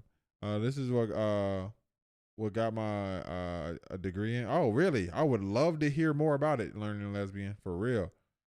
That guy looked like a Sims. Yo, that's pretty fucking funny, bro. That's pretty fucking funny. This is what I got my degree in. Interesting. Berlisi's BBW. What's good, bro? I think I taught actual sociopaths for kids. I think I taught actual sociopaths for kids. We don't seem to have natural empathy, and they usually try to do the right thing. Interesting. Yes, I feel everybody initially knows right from wrong, and then culture shifts and changes us. Yeah. Yeah. If I had to pick between nature and nurture, I'd probably lean more towards nature. Your environment is ultimately what shapes you. I mean, obviously, I just read that James Clear Atomic Habits. Like, he literally talks about that so much in that book, and how environment and psychology is like, it ultimately shapes who you are and what you'll be and what you can achieve, even sometimes, up to a certain percentage. But I do think nature does play a fact, just not as much as we would like to believe. You know what I'm saying? It's like, you're not gonna read somebody's brain and be like, hey, this kid is 100% sure gonna be a murderer. You know what I'm saying? Or he has a predisposition for violence. Like, okay, well, given that given that he may had a predisposition for violence, if he grew up in an environment where it was loving and kind, you know what I'm saying, and he had no like traumatic childhood, he might be peaceful. You know what I'm saying? I think I've read a study where that actually happens. They did a study and they said that people who have a predisposition for violence are also much more likely to be kinder and calmer, absent of childhood trauma. I think it depends on parents, because if you sit your kids down and pay attention, I think they will, but most people don't make the time for it. I would say that our concept of morality is heavily shaped by our history and religion, for sure. I don't think babies have interesting. There's a lot of peaceful sociopaths. Yeah. I don't want to believe that, but also environment definitely plays a part in your emotional growth too. Yeah, for sure. Which I think is supported by the data. I think there's now more and more data. Hold on. Let's see what he has to say. He starts off with nothing. The idea is children start off immoral, monsters. Or if not monsters, at least they know not for good and evil. This is not the view which I think is supported by the data. I think there's now more and more data in support of a different view of compassion. One way to make a baby cry is to expose it to the cries of other babies. There's sort of a contagiousness to the crying. It's not just crying. We also know that if a baby sees another human in silent pain, it will distress the baby. It seems part of our very nature to suffer at the suffering of others. We know that young babies... what do you think about that? What do you think about that? They become capable of moving... That'd be like a survival mechanism, but would that classify? Voluntarily, will share. They will share food, for instance, with their siblings and with kids that they're around. They will soothe. If they see somebody else in pain, even the youngest of toddlers will try to reach out and pat the person, maybe hand over a toy. There's some lovely studies finding that slightly older children are able to help others. When they see somebody who's unable to fulfill a goal, they'll seek out to come to their aid. So one elegant demonstration of this comes from a recent set of experiments where they take a toddler, put him or her in a situation where an adult is in some sort of mild distress, and see if the toddler will voluntarily help, even without any prompting. And they find that toddlers typically do. There seems to be some sort of impulse in us that's altruistic, that's kind, that's compassionate. Oh, he opened the door for him. He opened the door for him. That was so cute. I don't know. I don't know. I don't know what I think. I don't know if it's morally good. Maybe humans are just hardwired for cooperation. You know what I'm saying? And I don't know. And connection. You know what I'm saying? And that can be good or bad, depending on the society that you're in, but maybe, I don't know. Maybe they are. I don't know. I don't have all the answers. That's so cute. Yeah, that was cute as fuck. Manny, thank you for the sub, man. I really appreciate that. Welcome to the stream, by the way. Today, by the way, anybody who's new here, bro, this is our one stream a week where we just talk about mindful shit. Today, we're talking about empathy. We do this every week for 103 weeks, bro. We've been here just talking about mindfulness and different ways to be mindful, different way to grow as a person. We watch videos, we do yoga, and we meditate. But yeah, we do this every Monday. Normally you might not see me doing something like this throughout the week. I'm usually like reacting or playing games or whatever, but I just wanted to have this one stream a week that I've been doing. That actually started in the pandemic during 2020 Black Lives Matter shit was going on, and that shit was very stressful. We were going on the internet and seeing a lot of crazy shit. So I created this place so we can have, you know, some positivity on the internet too. So we can click on the line and be, you know, uplifted, not just like depressed. You know what I'm saying? I think we humans learn to be selfish due to the state of the world. I mean, yeah, I tend to believe that for sure. The conscious thought and empathy may have developed just because it helps survival. Exactly my thought. Learning lesbian. Like if it helps survival, then we're gonna do it. You know what I'm saying? And I think usually humans specifically working together, you know what I'm saying, has always been better for us. You know what I'm saying? For survival. You know what I'm saying? That's why we're so hard. That's why we need so much connection. You know what I'm saying? Because we're hardwired to work together. You know what I'm saying? What is this? I just read this. I just watched this. Oh, it's over. Never mind. I'm over here talking like it ain't over. Interesting conversation though. Interesting conversation though. Seriously. And I appreciate y'all being here for that. And also having open minds, bro. So this one is called, so this last, I might watch the second one. Actually, let's watch this one. Let's watch it. I think this applies more.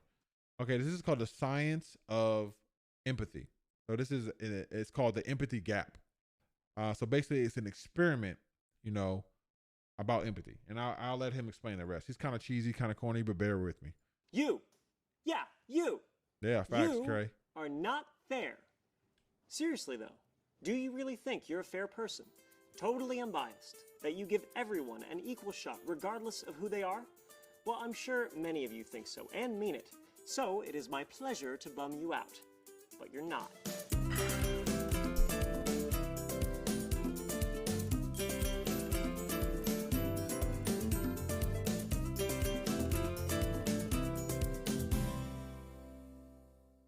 Whether we mean to or not, human beings naturally think in terms of groups. Race, religion, astrology sign, favorite sports team, you name it. Some people happen to fall into our group and others don't. There is a natural side effect to this ingrained habit. We feel like we can relate more to people in our group, and by extension, we show a lot more empathy to those people. People not in our group, on the other hand, we just don't care about as much. This not-so-great divide is what's known as the empathy gap. Now, I know, you think this doesn't apply to you, because you treat everyone fairly. Well, go with me on this. We found a study that you can check out down in the description, and with some minor tweaks, we're going to recreate it and show you that the empathy gap is real. For this experiment, we selected a group of people who had two important traits. They were all women, and they were all white. We told them we were testing how well people understand stories by making them listen to one by a woman named Natasha. Interesting, Drew. Your goal is to listen to the story as quickly as you can. I just want to ask y'all a question right now. How do y'all think this is going to go? But also still understand Natasha's emotions by the end of it. Okay. Make sense? Yeah.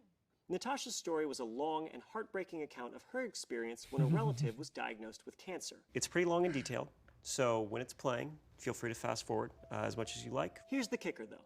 The recording everyone listened to was the same, but half our participants got a different impression of Natasha than the other half. How do y'all think this is going to go? I'm going to ask y'all again. Just curious.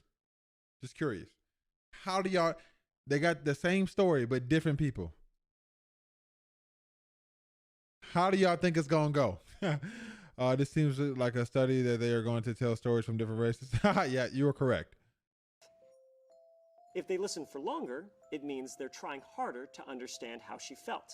It means they're showing more empathy. I'm going to talk about how my grandmother died a few months ago. She was a lot more than a grandmother to me, and we were really close. Like when I was really little, she would make tents out of sheets and we would like crawl under them and have snacks while she would tell me stories. And then when I got older, it was like I could talk to her about anything, you know, and no matter what, it was like she always found a way to help me without like making me feel judged or like being pushy about it. She taught me a lot about life. The kind of person who just made people happier because she was always happy. I don't know many people like that. Before I tell you the results, there is another twist. We actually ran this experiment twice, except the second time, one thing was different about our participants. So a year ago, How do y'all think now? How do y'all think this is gonna go? How do y'all think this is gonna go? she was diagnosed with cancer. I just kept thinking, how could this be happening to my grandma, you know? I just remember having so many different emotions and like feeling so hopeless. I guess. I was surprised that I felt so scared to talk to her. You know, I used to feel like I could talk to her about anything, and now it was like I didn't have anything to say.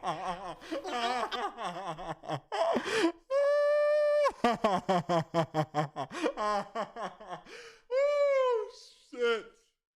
Holy shit. Oh, man.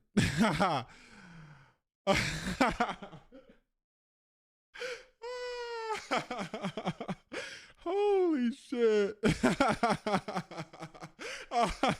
Oh my God, chat. I had to pause it here, bro. Look at the precision of this image, bro. Oh my God. Whew. Oh man. That was a good laugh. I haven't had a good belly laugh in a minute. But no, I loved her so much. It really hurt to have to say bye. It just seems so impossible and strange to think that, you know, she's there one day and then like gone the next day. In the end, participants listened to Natasha an average of 3 minutes and 3 seconds longer when they thought she was the same race. And that was more or less the same for both groups. They all showed more empathy to Natasha when she was part of their group. And they did it without even realizing it. So I told you that the goal was to listen as quickly as possible, but while still understanding her emotions. And you didn't skip through. and I think this is really important to talk about, to show, like, some people might use this argument to say, oh, everyone's racist. Let's start a race war or do some weird shit like that or something dumb like that. You know what I'm saying? But I think this, bro, Teddy, come. The dog outside the window. We're on the 3rd floor, y'all. The dog outside the window is barking at him from the window. Hey, come here. Down. So he started barking back. But I meant that what I was trying to say is that I think this really shows you like how implicit biases we all have, how much implicit bias we all have, and that when you are in a society and all the power and all the wealth is concentrated majorly with one group, you know what I'm saying? Across the entirety of all the means of production, you know what I'm saying? Media, you know what I'm saying? Like money, whatever it is, you know what I'm saying? There's going to be implicit bias, you know what I'm saying? There's going to be implicit bias, whether we want to believe it or not, across race, across religion, across class, across et cetera, et cetera, et cetera, et cetera, et cetera. So I think we should use that research and be honest about what's happening here. You know what I'm saying? We know why doctors, you know what I'm saying, who are like white will assume that black people don't feel as much pain or assume that, you know, or be more empathize more with patients that look like them. We know it exists. So let's do something about it. You know what I'm saying? Let's fucking do something. Let's be honest about it and let's fucking do something about it, bro. We know why certain people don't, you know, really care for the plights of African Americans. You know what I'm saying? It's because they don't resonate. We're outside their group. You know what I'm saying? And I think that ultimately we got to be honest about that if we ever want to do anything about it. You know what I'm saying? Because obviously it shouldn't be like that. Basically, representation and diversity both matter at the same time. Yeah, exactly. Representation, diversity matter 100%. Yes. And also, everybody has implicit biases. So let's do something about it. Any of the story. So why do you think that is? Gosh, she's in tears. Too close to home, too much like my experience. When it's a personal story, I want to hear what that person has to say out of respect for the person. I don't want to skip anything. You know, I didn't want to miss anything crucial, but I also didn't really feel like all the details were that relevant. Because I had been in a similar experience, almost. The crazy part about it is I can almost feel my implicit bias is playing into this video. Like when it's the white chick, I'm angry. I'm like, literally, I see her on the screen. I'm like, oh, of course she doesn't get it. You know what I'm saying? Because for so much in this country, we have had to deal with, you know, the lack of empathy from that side. You know what I'm saying? And then when it's the black girl, it's like, of course she understands her pain. You know what I'm saying? It's because, you know, we go through so much, the similarities in this country, bro. We have a common, you know, experience of fucking racism, bro. You know what I'm saying? Or whatever it might be. So I'm like, oh, you know what I'm saying? Sisterhood, brotherhood, whatever, you know? Predicted what she said before she said it. So you didn't feel the need to maybe listen to it because you already knew what she was going to say, you think? Because every time I skipped ahead, I missed something. And even if I missed... I think that needs to be discussed and analyzed, you know what I'm saying? Even within myself, you know what I'm saying? Like, why is it that way? And how can I be a better person, you know, in light of that? Just a couple of words and picked up in the middle. Everything that she was saying seemed very, very important to her. My grandmother died from cancer, and I can definitely empathize because my grandma even looked a little bit like her, which is a little interesting to me. I agree, learning lesbian, for real, bro. I could almost see and remember my grandmother more clearly because of the story and because of the photo. I think I've grown so much as a person just from from watching these videos and having a discussion for 100 weeks, bro. I think I've grown so much as a person, like literally, like huge amounts. You know what I'm saying? It's like, oh wow, this reminds me of my family. I looked at her and I'm like, yeah, girl, I understand. I think, to be honest with you, girl, because she's a young black woman, I was thinking a lot about my experiences at her age. You know, anytime somebody tells us a story, it's their story, but I think what was playing through my head almost the entire time was my own. I have a 5-year-old grandson now, so in picturing her, I'm thinking about him. What I imagine is my daughter, who's now 1.5, telling this kind of story about her grandma someday. I'm praying and hoping that I'm giving the same kind of experiences and that same kind of love. So I was thinking about her and thinking about him. And we actually have so much science, bro, to fix like all of this shit we be going through. Like there's so much science backing up all this shit, bro. Like we have enough evidence as is to like really get our way out of fucking systematic oppression. Like not us as black people, I'm just saying like just humans as a generation. Like there's enough information out there. It's not for the lack of information. It's for the fucking the might of those who want to keep things the way they are. You know what I'm saying? That stops change. You know what I'm saying? Because it's all there. The information is there, bro. We can you know. Isn't this cyclic to only think about your circle? Yeah. I mean, yeah. For sure. Watching I think because at the end of the day, we're all humans. We're all in one group. You know, watching the TED Talks here on Mondays are some of my favorites. I'm glad, Cheyenne. It's good to have you, Queen. It really is.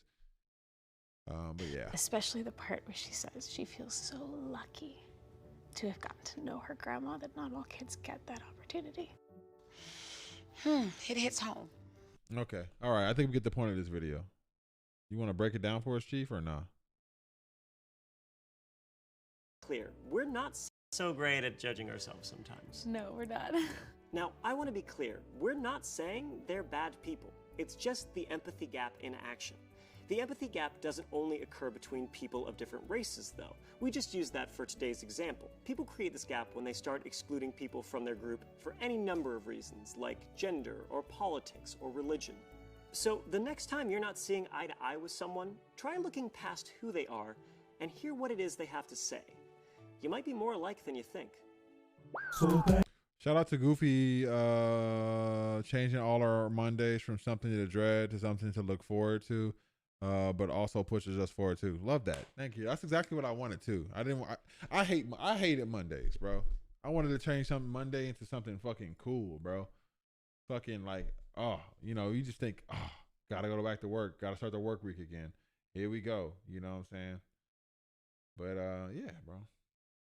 Okay. I think how y'all feeling, bro? Y'all good? Y'all good? Y'all good, chat? Y'all good? I'm going to start watching these at work during my break. Yeah, do so, please. I would enjoy that, bro. We're here every Monday, so you'll catch us. And then if you want to finish the videos will be on YouTube. Okay, that's what I'm gonna do. I'm gonna make it on YouTube so you guys can watch it, and it can actually do something for bringing this to other people as well. You know what I'm saying, and spreading these kind of conversations outward. You know. I feel like hugging everyone. Yeah, me too, bro. My empathy is high right now. Okay. So I guess we'll end the video or the stream today with something a little bit more lighthearted, and we'll watch a video called 6 Types of Empaths. Which one are you? Discord. Yes. Also join the Discord if you're new to the community. It's the best way to stay locked in with the community. If there's any delays in streams or any community events, we all talk about it in there. I'm in there every single day. So yeah. We have tons of channels in there too for like if you guys are interested in, you know, building support groups or sharing, you know, selfies or your workout journey or whatever, you know what I'm saying? Or your pets, if your food, whatever. We have all that shit. Depends on how you want to present it. Yeah. You can even try uploading the whole VOD for a while and not worrying about editing. Yes, I that's exactly what I was doing. And thinking about, yeah, just uploading it just to get it like going on there, you know what I'm saying? And then as soon as I get it going, then going back and doing some other shit. Yeah, you're right. And I can do that from Twitch too, which is kind of upsetting that I didn't do it, but here we are. Actually, I'm gonna take a potty break really quick. I'll be right back. Potty break. That's such a weird way for a grown man to speak. Potty break. I'll be right back.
Why y'all just throwing ass? What happened?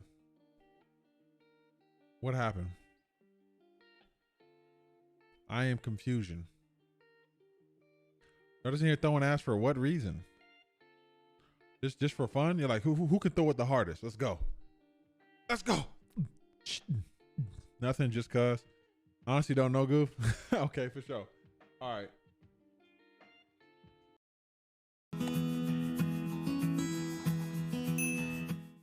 Hey, Psych2Goers, and actually, you know what? I want to watch this other video really quick. I don't think about it. Wow, that was this video is a parking ticket experiment, and they're gonna try sympathy and empathy. That's a relief, right? Cruel. Yeah, breathe. Oh my word.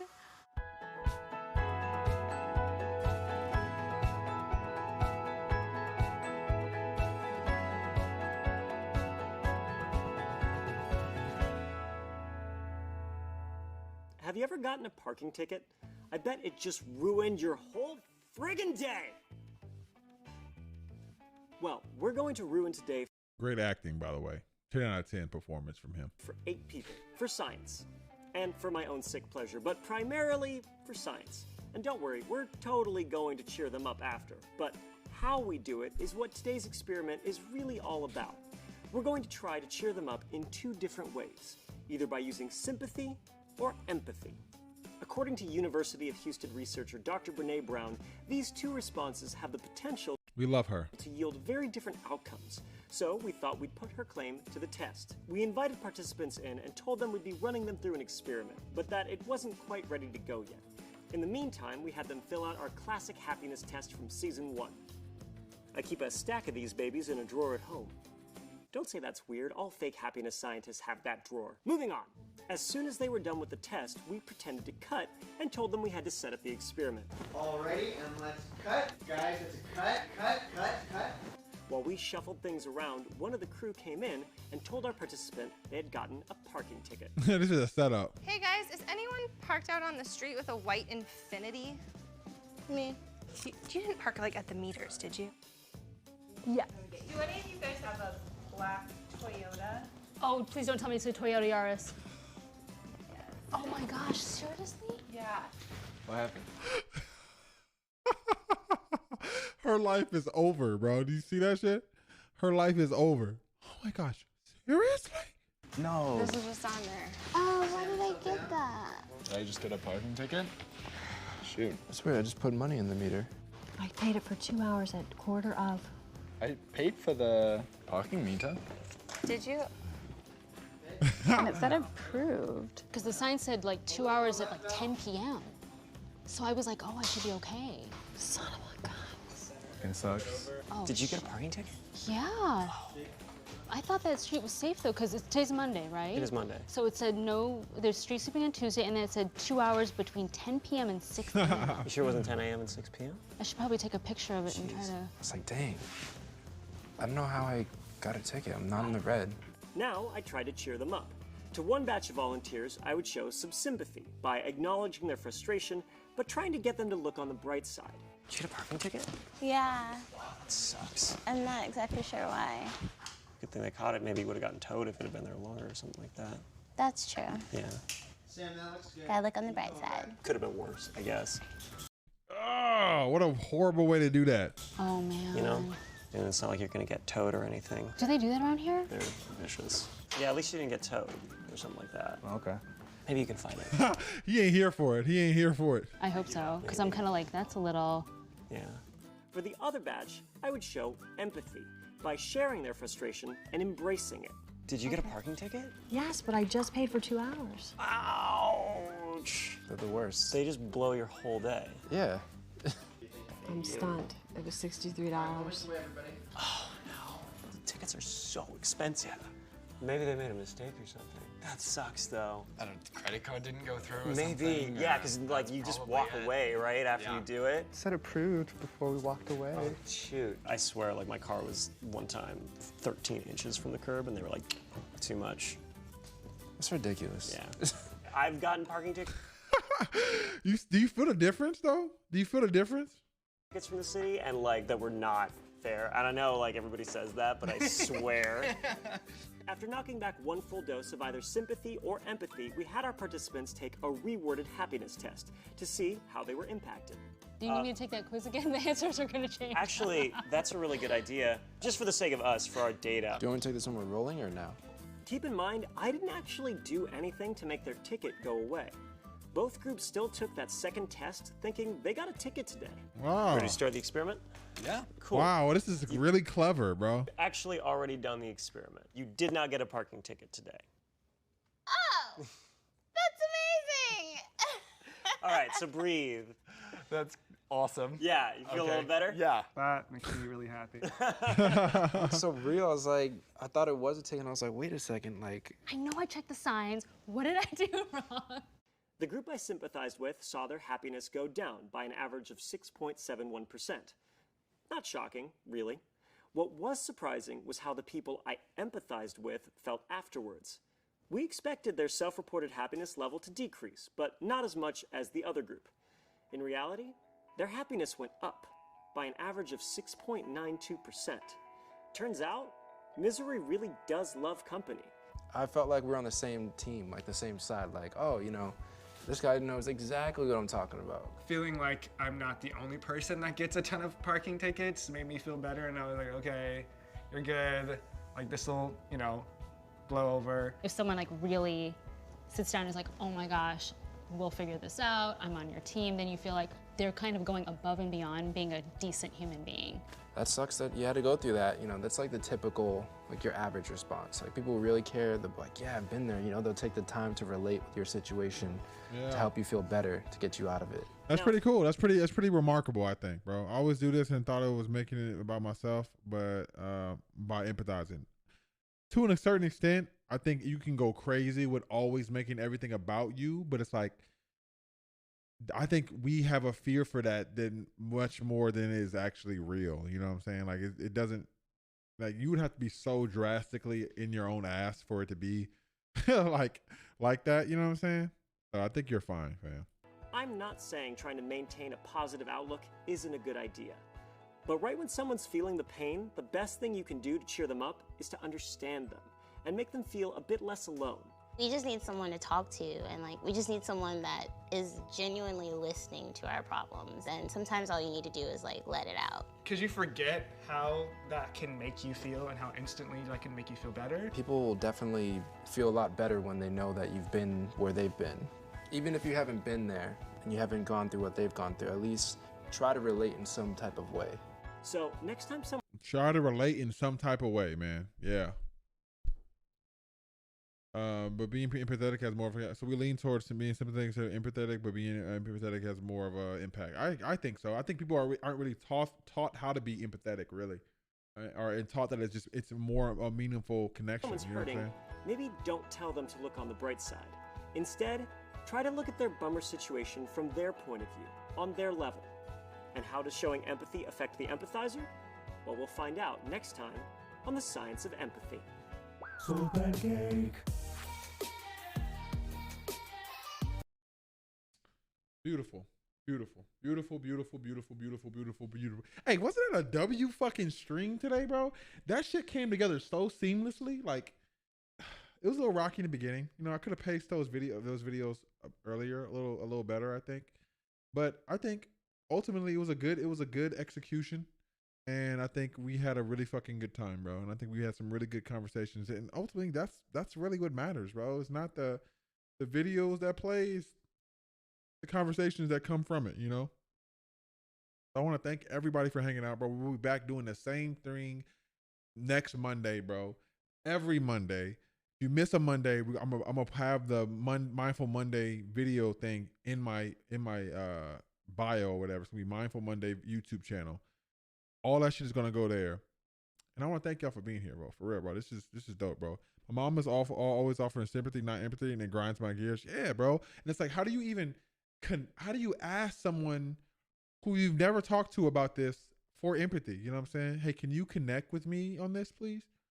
Can you show me a little bit more empathy? And they might think sympathy is empathy, you know, for all they know. They might be thinking what they're doing, that's sympathy, you know what I'm saying? Are the oxtails done now? Yeah, thank y'all for being here, bro. For real, bro. I think the conversations that can start, hopefully you guys, you know, take this knowledge and implement it in your own life in whatever way you can. And hopefully the people that you talk to about this are receptive and they are willing to work with you to, you know, et cetera, to build a better future, I guess, you know, for lack of a better word. W Streamer, thank you guys so much for hanging out, bro. I really appreciate y'all, for real, bro. Definite W. Thank you, bro. Thank you, bro. Thank you, bro. Thank you, bro. All right, let's throw some music on. And so again, thank you guys so much. I probably will be live tomorrow for React Tuesday. I think we have some reaction videos to do. I don't know I feel like they haven't dropped a whole lot of heat lately, but hopefully they did. And if they didn't, I won't go live, but we'll know in the Discord. I think we had a couple of suggestions that we could have into the videos that we can watch. That were pretty good. Feel free to join the Discord, by the way. It's the best place to stay locked in with the community. Follow me on TikTok. I've been going crazy on TikTok. If you guys like anime talks, I'm doing a lot of anime talks right now on my main channel. And then I'm getting my second channel, Goofy Wise TV, which is my gaming and Twitch, TikTok. They're both linked in the chat, by the way. You guys can support. Watch time is so big on that app. So like just watching it is like really helps a lot to get it shared out there, especially right when I post videos and shit. So yeah, we'll do that. And then yeah, dropping YouTube video. I'll have an editor again. So we're gonna try this YouTube thing again too. And yeah, thank you guys so much for hanging out, bro. I really appreciate you guys, your support, and however way you can support, whether it's just a like, a watch, a share, all that shit helps so much, and it really means a lot to me. And I'm living my dream, and I couldn't do this shit without you guys. So thank you guys so much, bro, for real. I appreciate y'all. And yeah, so we end the streams usually with doing meditation, and then we raid somebody. So if you guys are down, I don't know if you guys ever done meditation before, if you're interested in doing that, that's how we end the stream, bro, and then we raid somebody. So if you want to do meditation, come do it with us. If you don't, stick around for the raid, because we'll probably raid somebody and could make somebody's day. I don't know how many viewers we have. I don't want to know, for the record, but yeah, we'll make somebody's day, hopefully.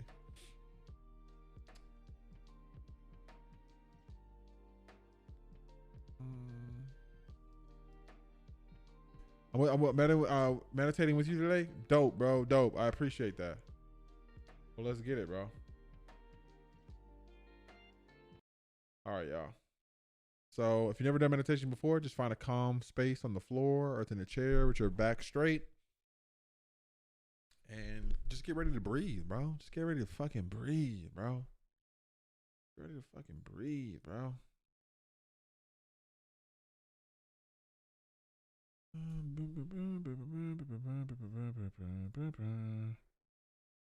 Yeah, meditation sounds nice. Yeah, bro, it's always a blessing, bro, honestly. Let me see.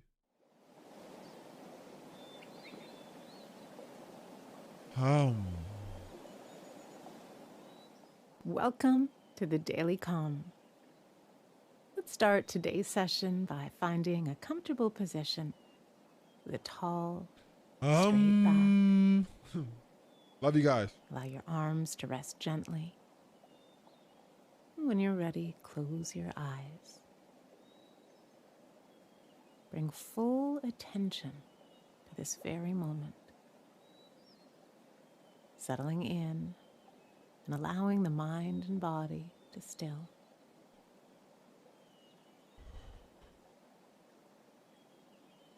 And with openness, patience, and curiosity, bring your awareness to the breath. Taking a deep breath in and releasing it fully. Follow the breath as it flows in and out of your body.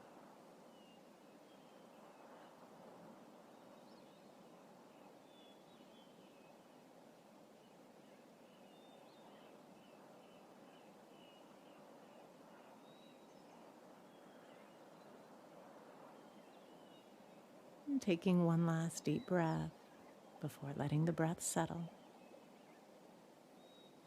Allowing it to feel natural and easy. Don't try to force the breath or regulate it in any way. Just allow it to flow naturally on its own.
And we'll scan down the body now, concentrating our attention from part to part.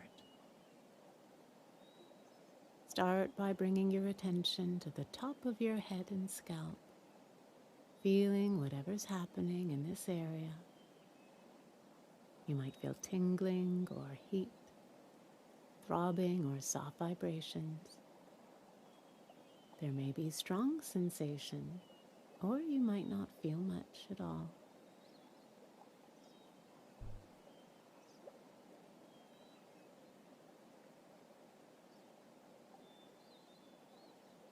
Now lower your attention to your forehead, face, and jaw. Allow the muscles here to relax.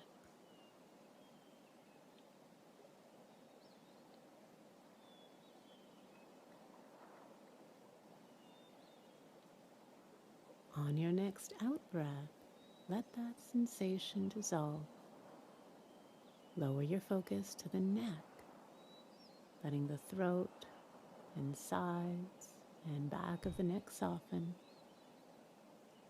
Notice any sensation that arises on the surface of the skin or deeper within.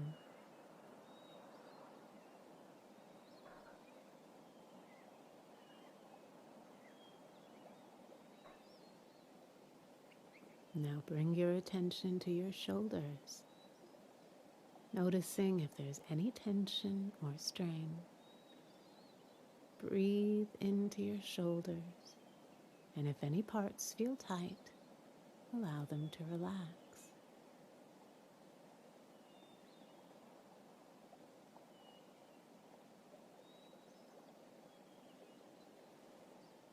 Extend your awareness down the arms, towards the wrists, palms, and fingers.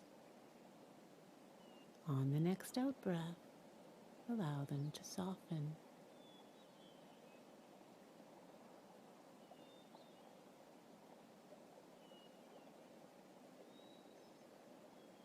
Now come to the chest, observing the rise and fall of each breath.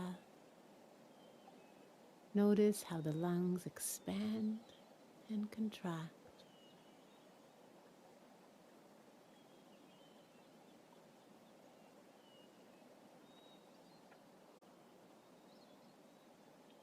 Direct your attention to your upper and lower back.